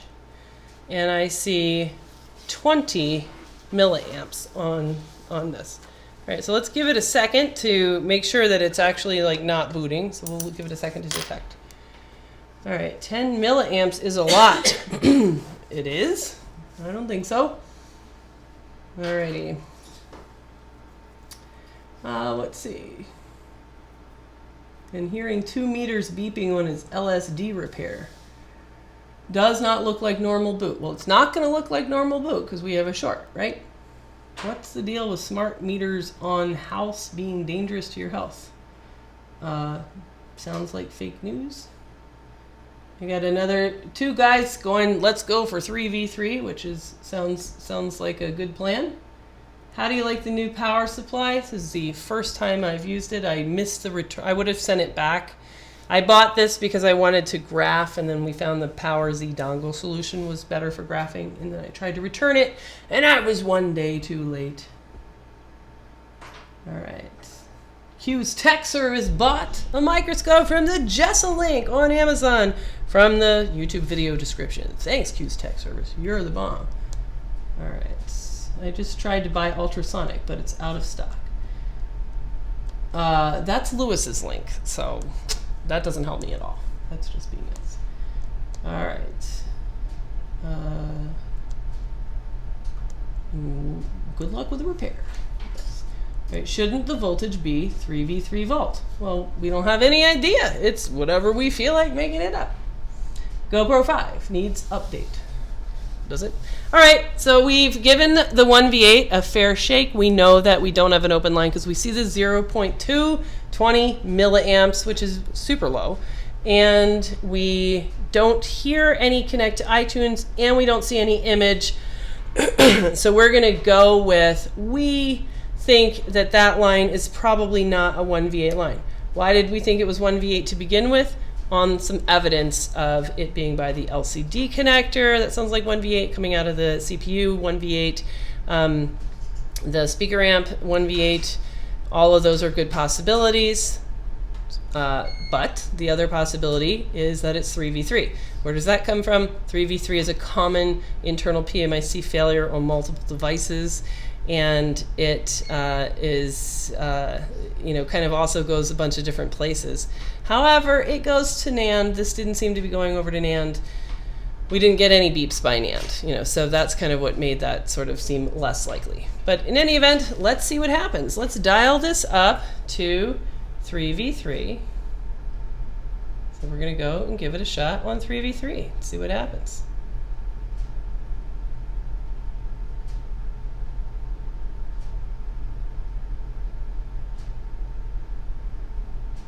All right, 3v3. So now it is consuming 40 milliamps. And we've got our battery connected over there, battery connected here, everything's connected here. Let's prompt it to boot. All right, prompt to boot again. And let's see what happens. I think after this, I probably would want to try and get one that's working and sort of measure.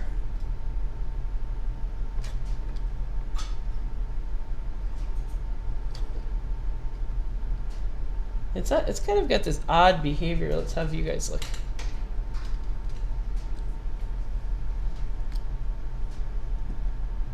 From this battery connector, when I, kind of like just prompt it with USB.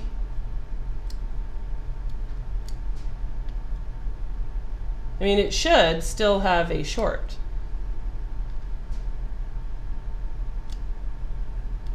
And it should be pulling from that battery connector. Let's turn this one off. Let's turn off our 3v3. And let's just prompt to boot this way. All right, so now we're back to normal, back to our regular short. Now let's turn this one on and see what happens.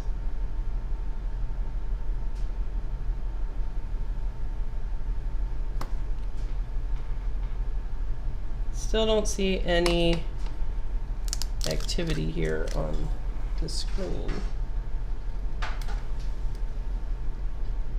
Not yet, no image. And it's just kind of hanging out. Let's see, does it,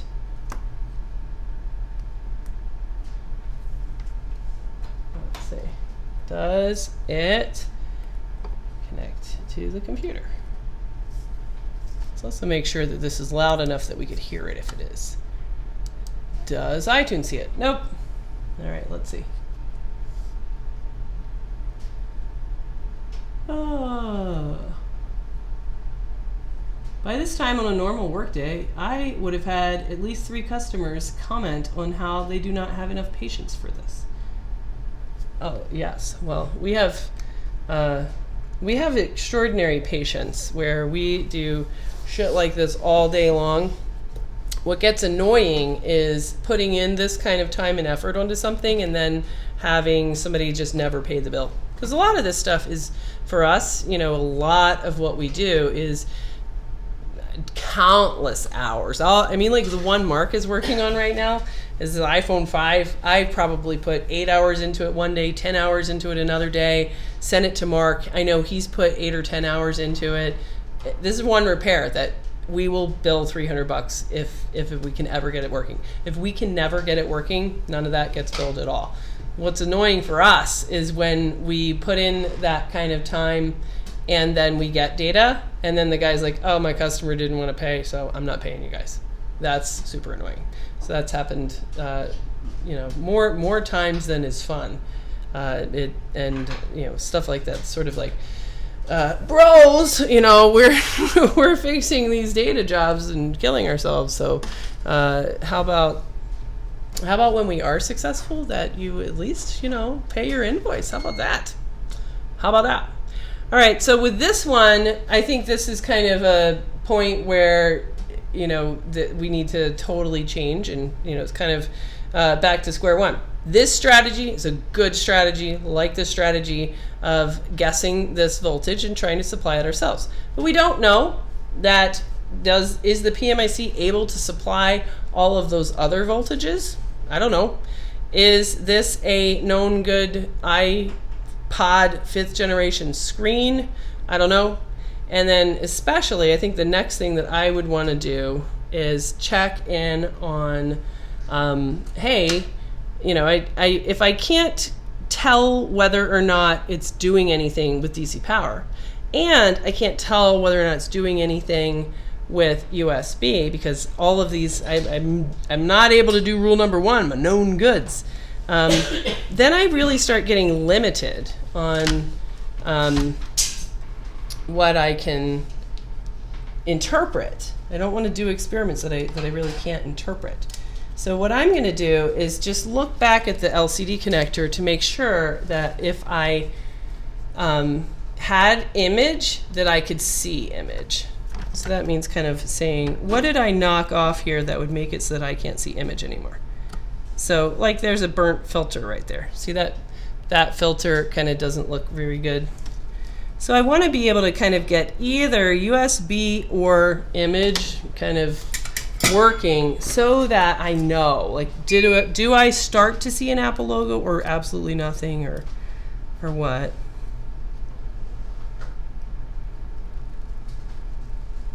All right, so let's see. So that looks like reading the board.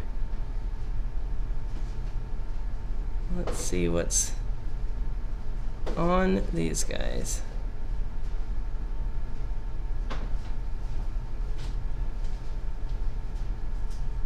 I think what I'm going to do with those is just grab them off of the other board.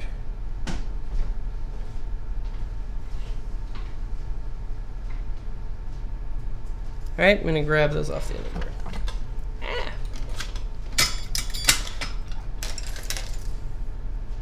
And then I think, let's see, I'll work on this for a little bit more. And then I think this is still, I think this has a good chance of being solvable, even if we ultimately have to do that PMIC transfer. You know, that's just where we'd like to not have to do that, but if that's what it needs, then that's kind of still an option. But that's not something I would kind of add on to this repair session, because it's something that would be too fatiguing. All right, so we're gonna shove that on here.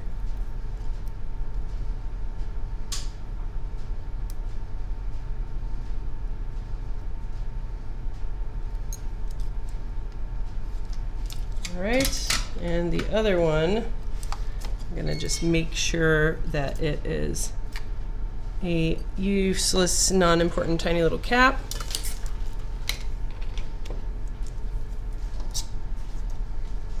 So Christy, do you like work until 1:30 in the morning?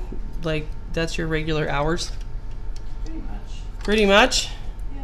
Is anybody else ever in here at 1:30? Nope. Well, that's a sad, like... Used to be that was... I know, it used to be like the main business hours of iPad Rehab. When did everybody like grow up? All right, so this one here is a cap. Nobody can see that. This little dude is a cap because he's got a foot on ground, so I don't care about that. And that guy I just replaced is a filter. And who else is looking bad? That little dude. All right, the other little dude I knocked off.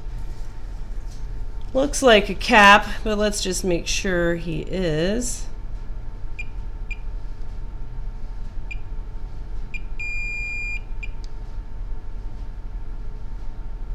Did you hear Kristen from Fixin' a Zip quit? Yep. That's sad, I think. All right, so those are two caps, so we don't have to care about that.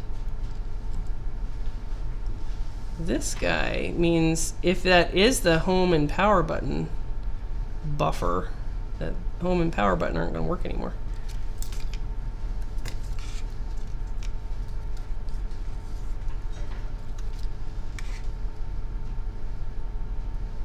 Yeah, no, that could be a couple different things. Looks like that though. All right, and let's see. That's that cap. That's not going to matter.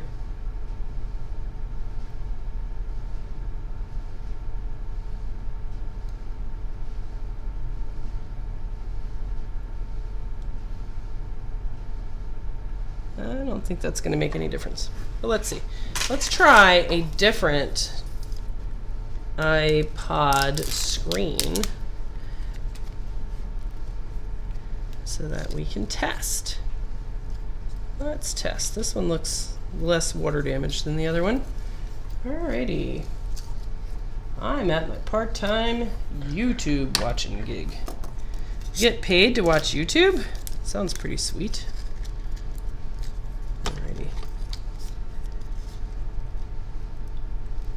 Alrighty. Ordering from Jessa at the iPad Rehab website, and the link I ended up getting the right lenses for the microscope, which is what I needed. Fantastic.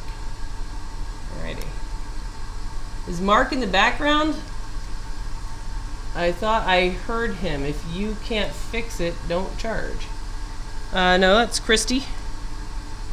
And if we can't fix it... I'm the token dude this week. Now you're the token dude, Christy. Everybody thinks you sound like Mark. That's okay. I sounded like Barry White on the last stream I did. For no reason.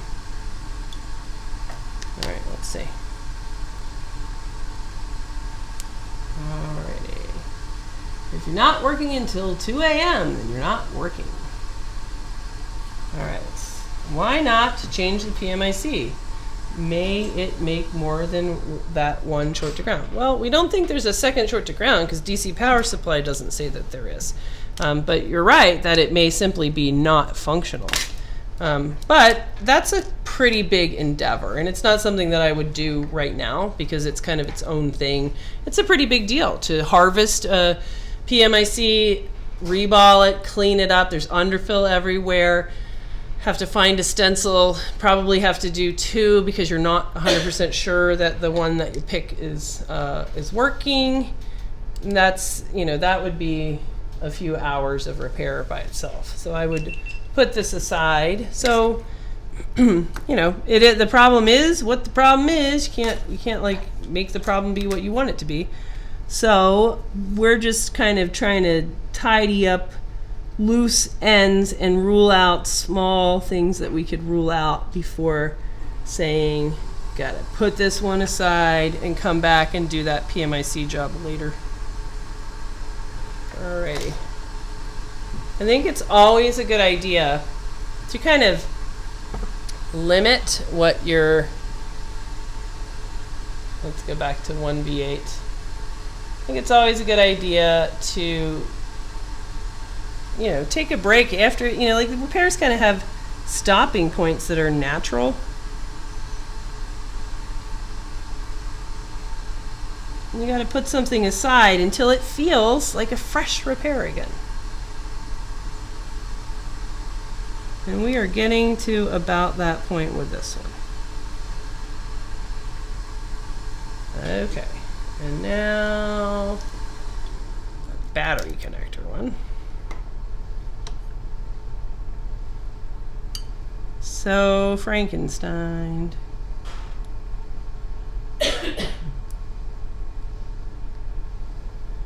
Alright, plug in the battery, and we have a couple of milliamps, and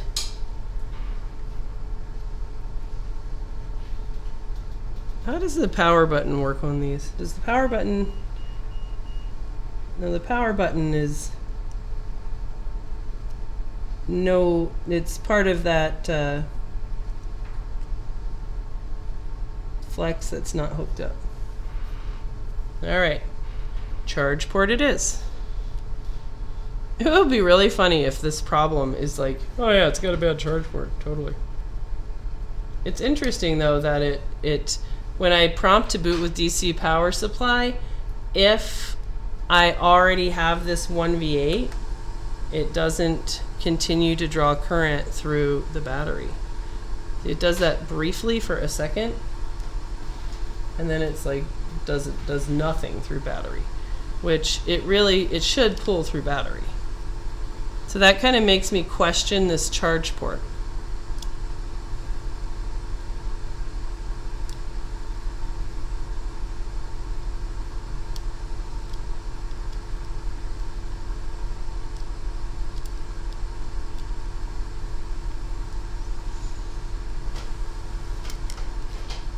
I don't see anything. So let's turn this off first. So we're going to take our 1V8 off, and we are going to say PMIC start shorting. It's shorting, and then I'm going to take away USB. So now it's pulling into that short. Now I'm going to come turn on my 1V8 and see how it's different. It drops down to 0.34. So it's as if it's pulling some of 1V8 through here, and so it's consuming less current through battery. This is odd to me that it is behaving differently if I start this 1V8 after asking the PMIC to start up. That's odd. And that's because 1V8 is like the always on power rail, unless this is some kind of weird version of 1V8.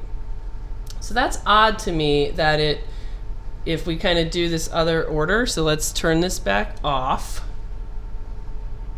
So if we take that 1V8 away, then our current consumption goes back up over here. So let's take this off. So we're going back to 0. So prompt to boot is 0, VCC main should be filled up, and really it should be generating 1V8. Let's turn 1V8 on right now as you would expect it to be. If it's 1V8 always, it should be on now because it's generated from battery. So now we have 1V8 on as is typical, and then we'll prompt to boot through USB. So now we'll prompt to boot. See how it flashes up to that same sort of like wake up the PMIC, but then it turns off, so it goes to 0. So that's a little bit of an atypical behavior.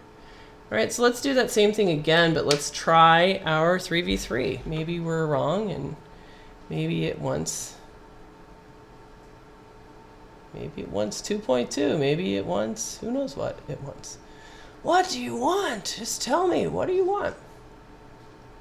All right, we'll pick 3v3 as the other sort of typical voltage. All right, so 3v3 is there kind of ahead of time. Now we will plug in battery. So battery is everywhere. We're going to prompt that PMIC with USB, pull it out, and it doesn't continue to draw through battery, which is odd. So let's do that same other experiment. So we are going to turn this off. Now we're going to prompt from battery only with this off. Prompt. And we have our short coming through the PMIC. Now let's turn on our 3v3, and then it drops down so that the PMIC is kind of still active, or it's still like dumping that line into ground. And in none of these cases do we see any kind of LCD activity, and we don't really see, we don't hear anything going on from this charge port. Now this is still the native, it's not a known good charge port, it's just the sort of native charge port. All right, let's see. Okay, so let's see what you guys think. Are we suggesting that a PMIC can't be replaced? No.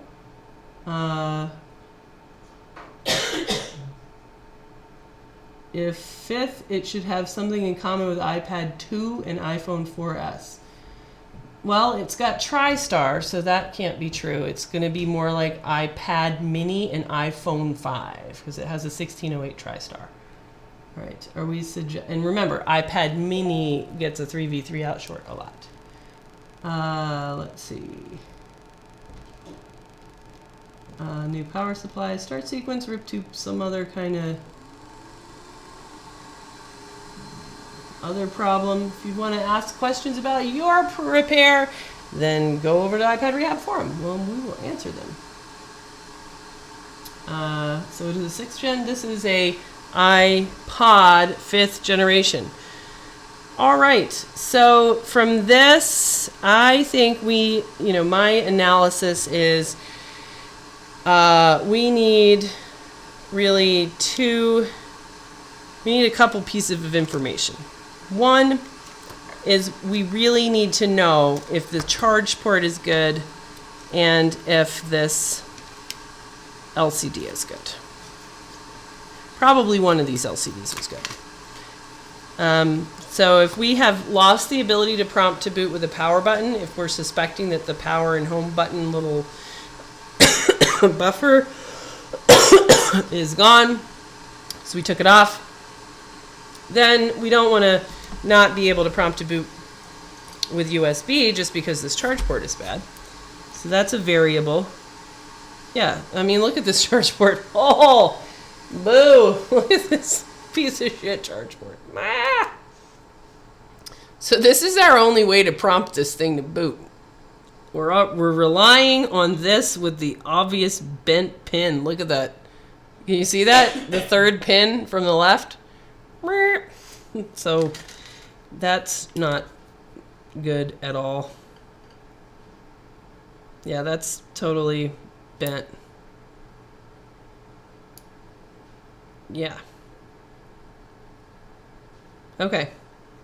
That's interesting. I wonder if we kind of really thought about that. I've always wondered, how do things like 3v3 out shorts really happen?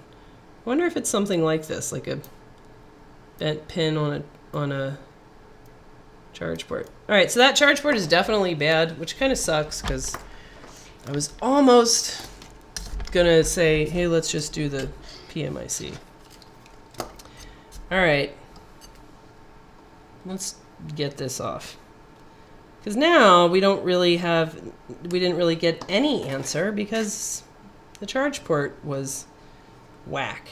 Maybe it's fine for prompting to boot, probably is, but we don't know that for sure. It's a variable. We got to eliminate variables. We've got to reduce variables. I don't want to finish this up though. All right. Did you guys hear about the right to repair bill? That California has also filed a bill. Yeah, a bunch of states. Very exciting. I know that Lewis and I are going to go to our home state, New York, I think May 1st. So we're super excited about that. At least I am. Christy, you want to come support the right to repair? Go to Albany lobby. Are you? I asked Mark the same thing, and he said I'm already getting like heart palpitations just from you suggesting that we talk to congressmen, which I think is super fun. I think just seeing the legislative process. I think we should take our kids there. I think this is a great idea. That sounds more worthwhile. What about taking kids? Like, how about bring Simon in? Like, Bailey did a backlight repair. Bring Simon in. Let him do, like, an iPad mini backlight repair so that he's done one. And then, like, let's go lobby and have our kids tell the congressman, look, bro, I fixed a backlight. It's not that big of a deal. Okay. All right. Let me go on a quick hunt for let me see if we happen to still have a new one. I doubt it. Let's see. Let's see if we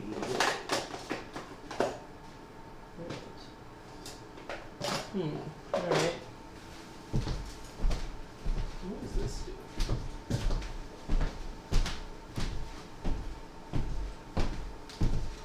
What does this charge?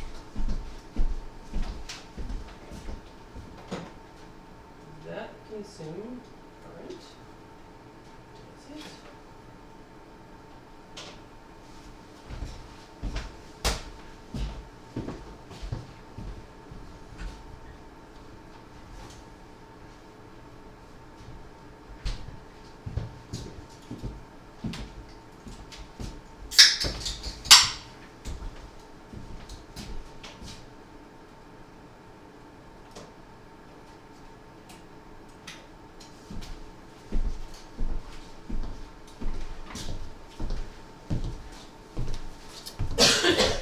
good news and bad news.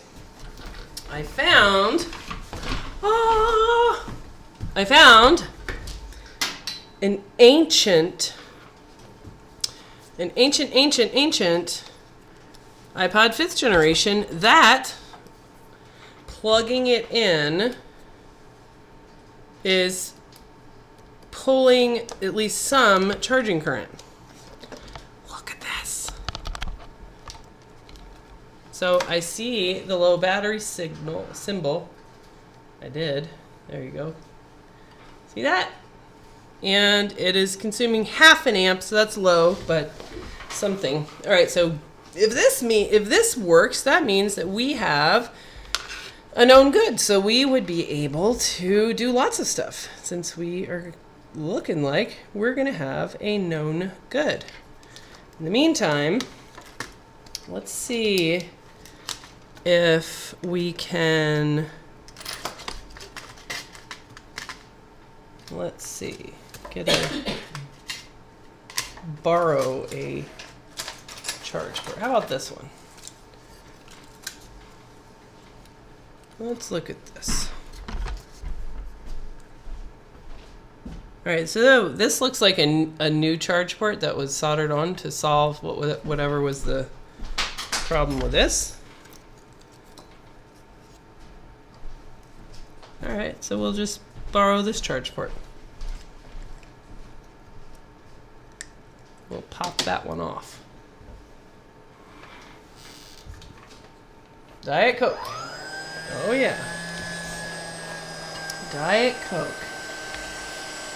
Alright, let's see. iPods don't like working out. Dan the plumber is dead to me. He bought a quick from Lewis. Why would you do that? Why would you do that, Dan dead to me plumber? Alright, sign the petition.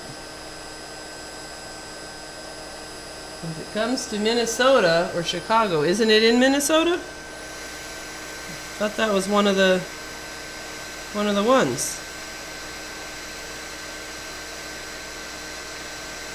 I mean, it's really a great experience, I think, to go just be a part of how laws work.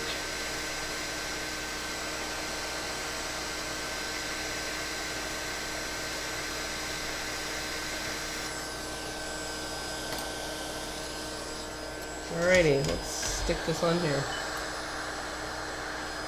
They aren't available on your store anymore. What, the Quicks? 30 minutes away from Albany. Read earlier post, Jessa. What earlier post? The good news is that I found a thing, a known good. Why is she so mean? Well, so let's talk about why are the Quicks out of stock at iPad Rehab? Let's guess. Could it be that let's all take a guess as to where is the location right now of the 20 Quicks that I ordered to sell? Take a guess as to where they are located right now. If you guessed, are they in Louis Rossman's basement? The answer is yes. The 20 Quicks that I said, please send me an invoice ASAP today. Those are located in Louis's basement. Oh, look at that. I see an Apple logo on that other one. Why? Because he... Oh my goodness, this totally turned on. Yay! It's turned on. You can't quite see because of the green screen. Oh my gosh. Oh my gosh. It even like works and stuff. Wow. This is like an actual working one? Crazy.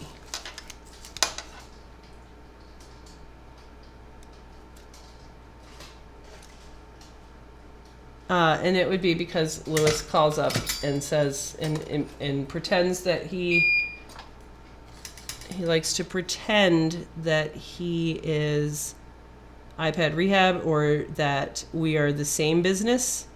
And he tries to make the poor guys at Quick think that. And he's pretty successful with his ability to make them think that we are the same. And so he can call them up and steal anything that we order. So supporting that, you don't want to support that. Don't support that shady business practice. Alrighty. Alright, let's get this on here.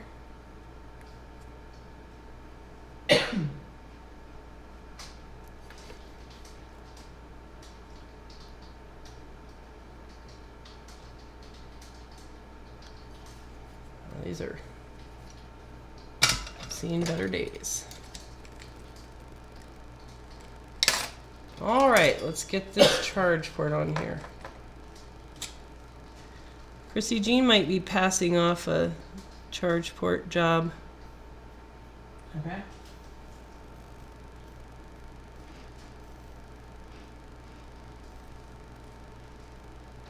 On what? I think it was like on one of those like cellular iPads. The daughter board thing. Oh, this charge port is...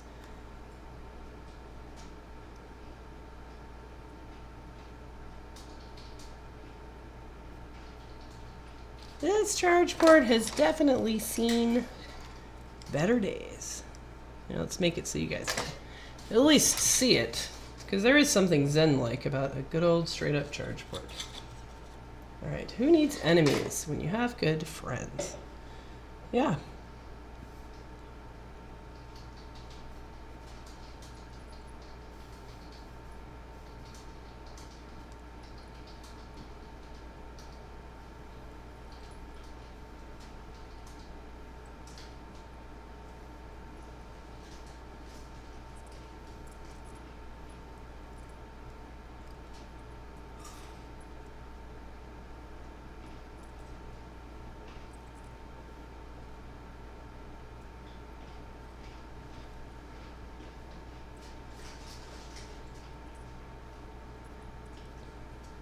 What's Cub Scouts doing, Christy? We've got scouting for food coming up. Oh. We're also doing a couple of weeks on dinosaurs. Dinosaurs. You're gonna go do the strawberry DNA extraction with the Daisy Troop. Fun. Yeah, it's a good one.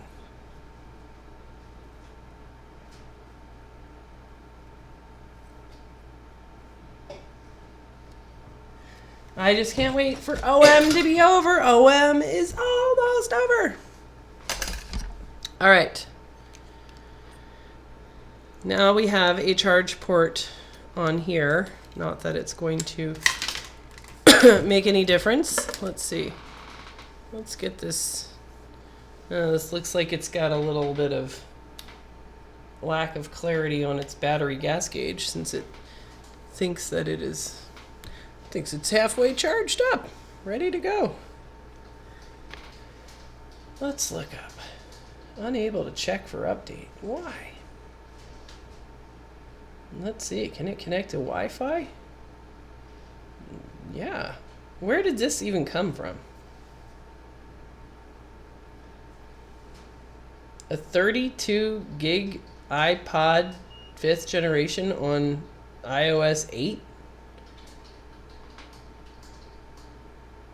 Wow.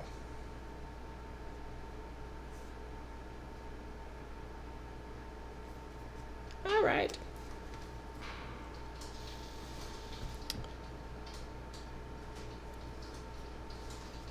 Let's find out what the voltage is on that line. This is like getting to be such a long and fatiguing repair, but I just want to know what happens.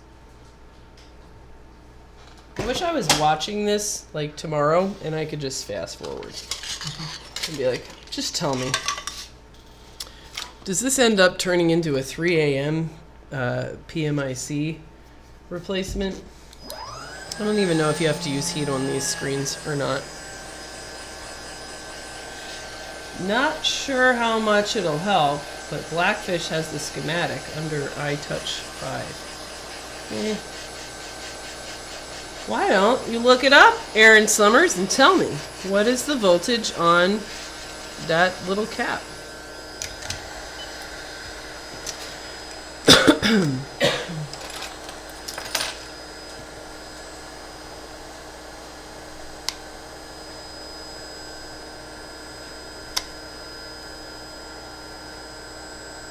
This is like bent.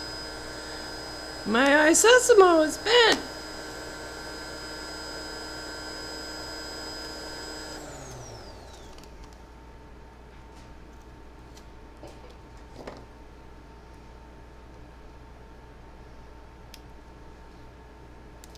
Wow.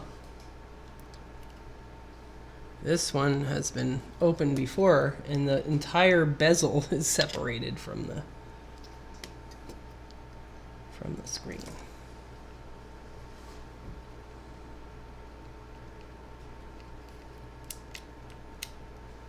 Jeez.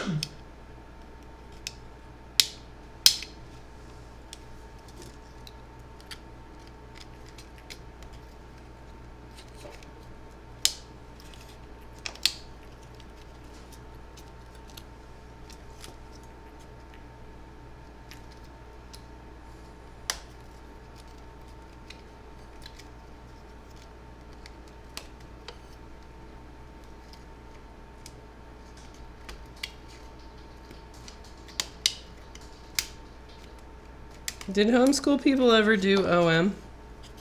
Yeah. Did you ever do it? No, the year that we knew people who had a team was one of the years that we were in Croatia.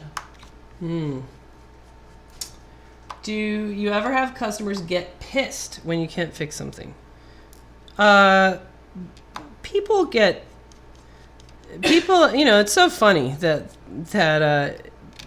earlier today, a couple of, you know, I don't know, 5 o'clock today, I was reading an email from a guy who's saying how stupid we are, how you know, just awful repair place because he sent us a 6+ for no backlight, which the problem was not no backlight, the problem was no image.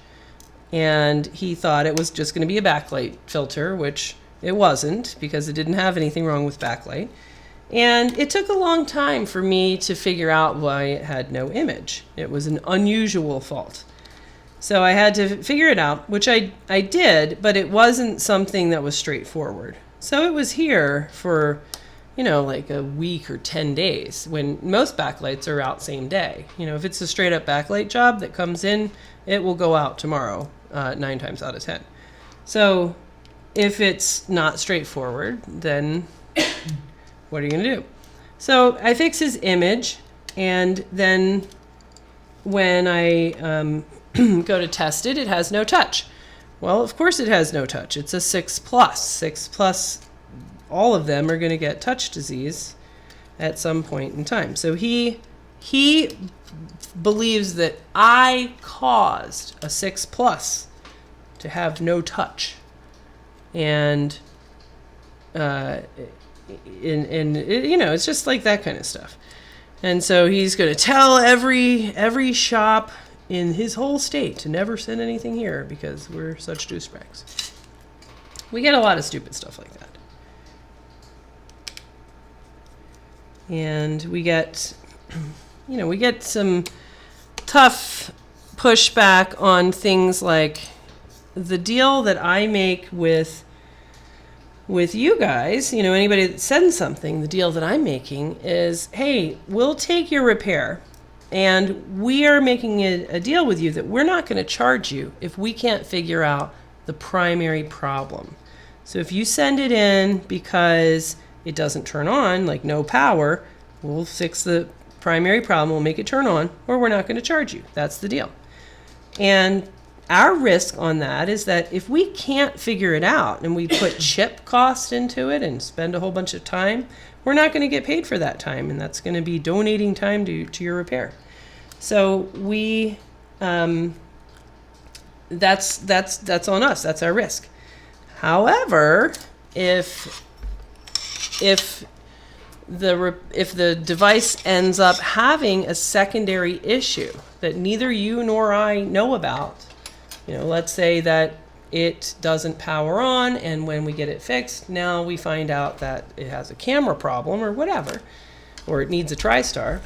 That secondary issue is part of your risk. My risk is I'm not going to get paid if I can't fix the primary problem. Your risk is, well, maybe this device has more than one thing wrong with it. I'm certainly not going to offer a bumper-to-bumper guarantee that every single thing on this phone is going to work just fine. I offer a no fix, no fee service. Oh, somebody's been in here before. To solve the primary problem. So the kind of pushback that we get is when a device has a secondary issue. And a lot of times we really don't want to have to actually charge somebody to solve a primary problem when they're not going to get back a working phone. So we a lot of times will do courtesy repair to just make it work if we know what's wrong with it. But if we don't know what's wrong with it, it's something weird or unexpected, and especially if we put a lot of time into solving the primary problem, then we're gonna, unfortunately charge you for the solution, the successful solution. For example, we're going to charge you for a path to data even if it turns out that the pictures of grandma weren't on this phone, it was on some other phone. Well, we got you a path to data where it's not really, we're not accepting the risk that the data that you want isn't on the device, and therefore you don't want to pay. That's not part of our risk. All right, so I'm desoldering the battery off of this. Okay. You should have taken the TriStar and stuck it to his forehead. Staying alive. Yes, the good old staying alive under Tigris.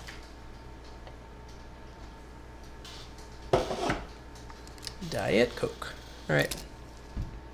Let's see, is this board ready to lift out, or have I forgotten some pieces? Have I forgotten a couple of screws? This is great. We've got our known good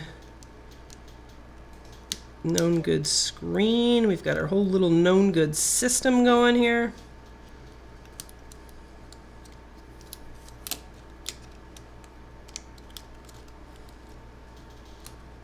We're going to lift this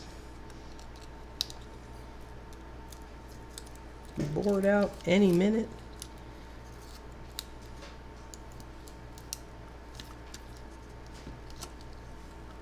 Disconnect that camera, disconnect that front flex. All right. We're going to take off this shield. Got a little green goo on here.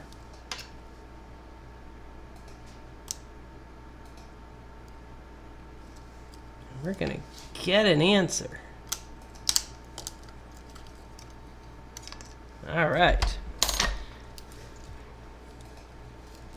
All right, so what I'm going to do to try to turn this on is I'm going to move over those battery wires just to make sure that our system for turning on our bad board is going to work on the good board. Just going to kind of vet everything here. So we're just going to move over our soldered on battery wires here that we've been using, just to make sure that there's nothing weird about this system and that it works.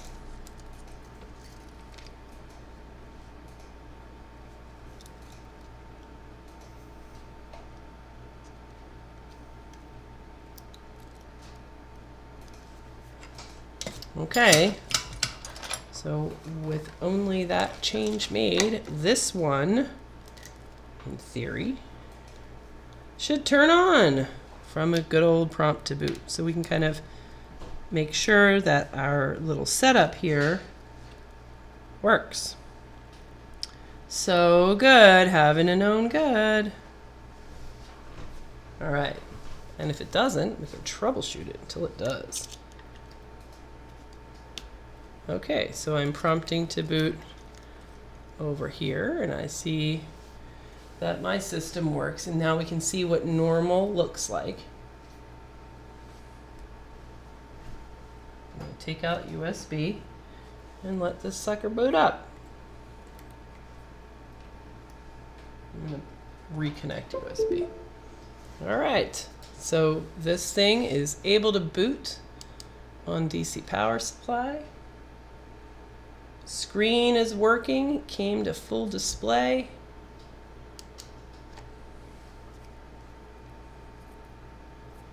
Touch is working, regular looking iPod. Okay, let's see. I want to see iTunes detect it. All right, iPod. Let's click on that. Welcome to your new iPod. All right. Oh, that's cool. It knows it's a blue one. All right, so we are going to disconnect that. Now we have our moment of truth, where we can figure out what is the voltage on our mystery line. Finally, let's see, what is it? Will it be 1V8? Will it be 3V3? Or will it be something else entirely? All right, there's our spot.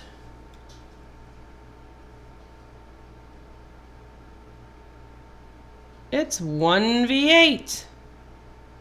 1V8, which was our first guess. All right, so now we know 1V8. All right.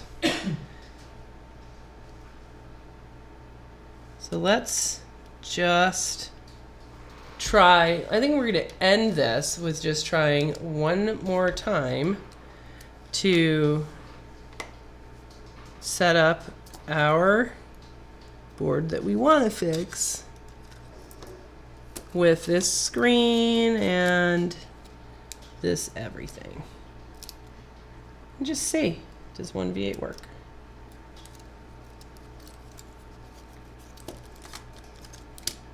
All right, so we gotta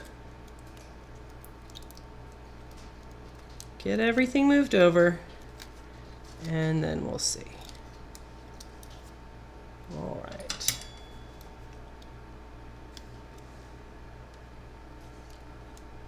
I think a 1V8 short is kind of a tough short to get. All right, let's see. That we don't need anymore.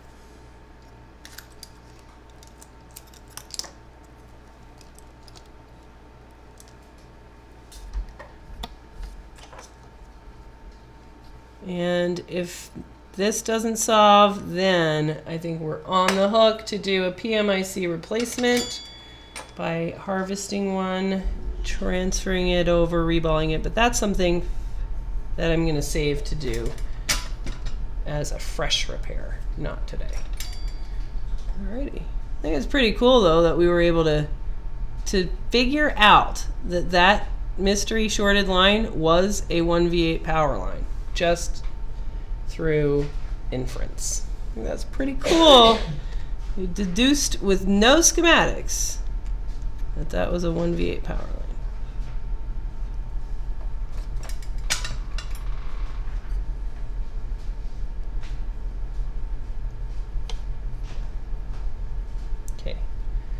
Well, let's plug in this stuff.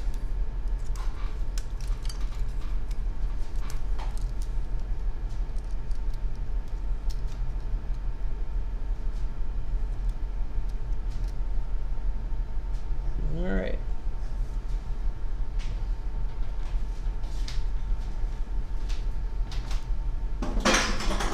What do you say to those people if you have to encounter them face to face? Time is money. If you have no time, then you have no money. Well, time is also learning. Like the reason why, like this repair was a ton, based on a ton of experience. Being able to look at that board and say, that looks like a speaker amp. You know what? That looks like a pull-up resistor on a 1V8 line. You know, that looks like the little buffer on the iPhone 5.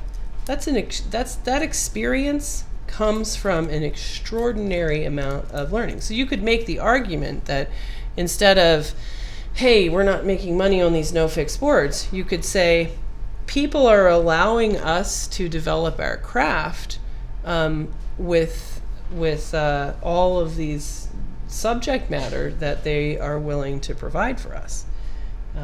So you know, you could kind of make that argument just the same. All right, now we're gonna get this on 1V8 for sure. 1V8 it is. Now that we know that for sure. And here we go.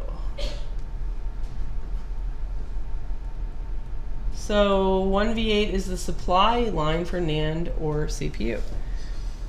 1V8 is not going to be a CPU supply. That would be too high. 1V8 will be part of NAND power, but 1V8 is everything. Every data line in the device, everything, is based off of 1V8. 1V popular 8. All right, let's take this here. All right, let's find a ground.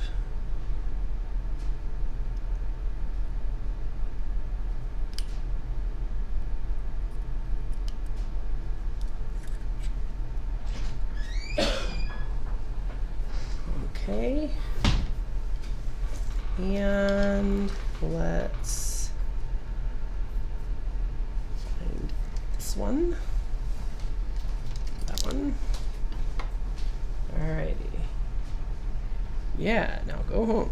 Will do. It is time to go home. It's pretty late. Pretty late, and Underdog has been outside. I really didn't intend to be over here for super long. Usually short circuits are the good ones. Oh, that is not good. All right, let's figure out what's going on there. I don't think I swapped those. Let's just check.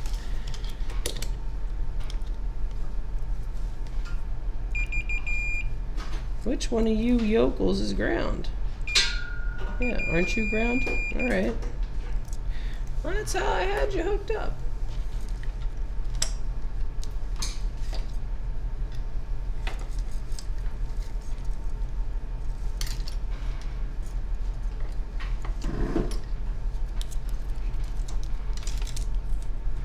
All right, so this is gonna get hooked up here.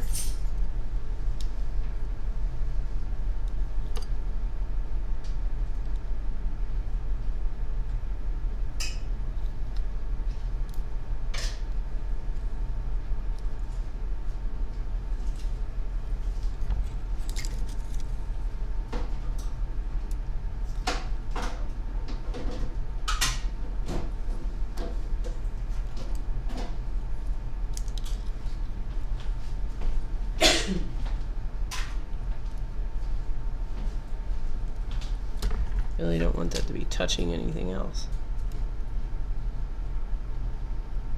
Don't touch anything else, bro. Here.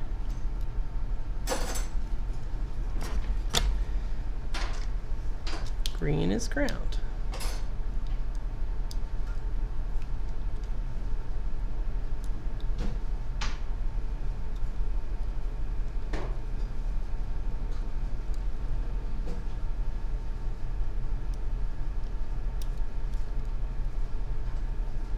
All right, so we have 10 milliamps. And 0 before prompt to boot. Great. We have a different but still kind of janky charge port. We do have a known good screen. Let's prompt to boot through this new USB power supply. And I can see some USB current. Can you see that? Here it is. So I can see, 0.43, which is usually means something like, hey, I'm in DFU mode. And I can see that we have our regular short happening. So I think we solved our USB problem. All right, let's see if iTunes can detect it.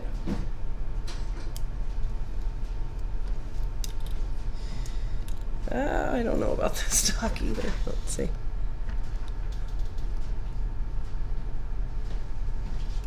Dock seems janky.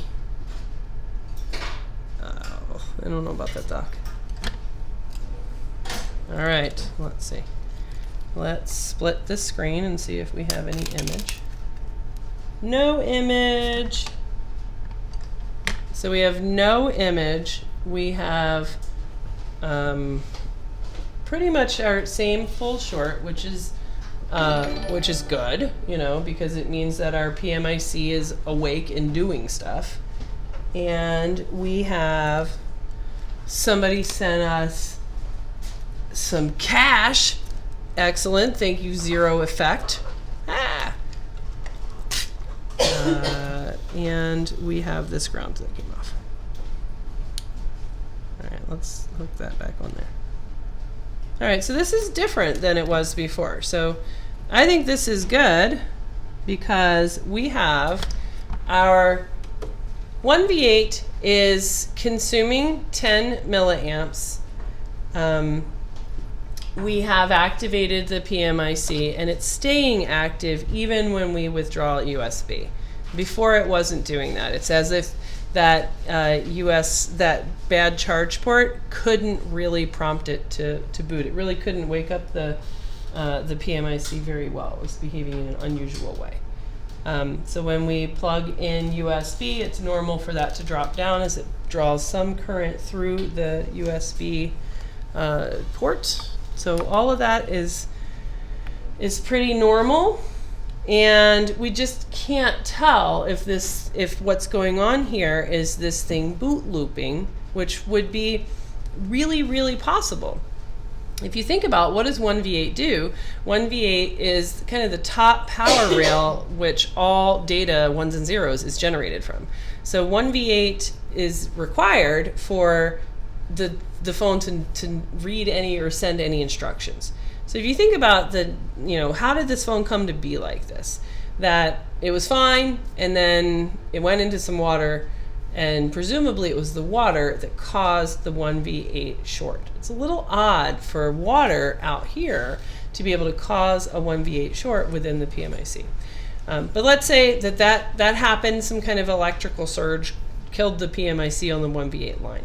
So at that moment, all of the data communications, the whole, the principal in the office who's communicating on the PA system, all of the instructions, the maestro work, that's kind of conducting the orchestra, all of a sudden just had a fucking stroke and dropped dead. So what happens in that moment? Does the data itself just kind of become corrupted in that moment? So does the device just kind of, it's sort of like unplugging a computer that's in the middle of doing something. You just rip the power out of the wall. Sometimes the device will be fine, and then it's not uncommon for the device other times to have been in the middle of writing something down that was important, that now it's just kind of cut off. So is it possible right now that what this thing is doing is boot looping, or that it's auto booting to DFU and it's not able to be detected by iTunes because of a TriStar fault, which is really super common? or it's just kind of going through some sort of cyclical thing and it's not able to be detected by iTunes because of that. So it would be, the next thing I would try to do would be, can I put it in recovery mode?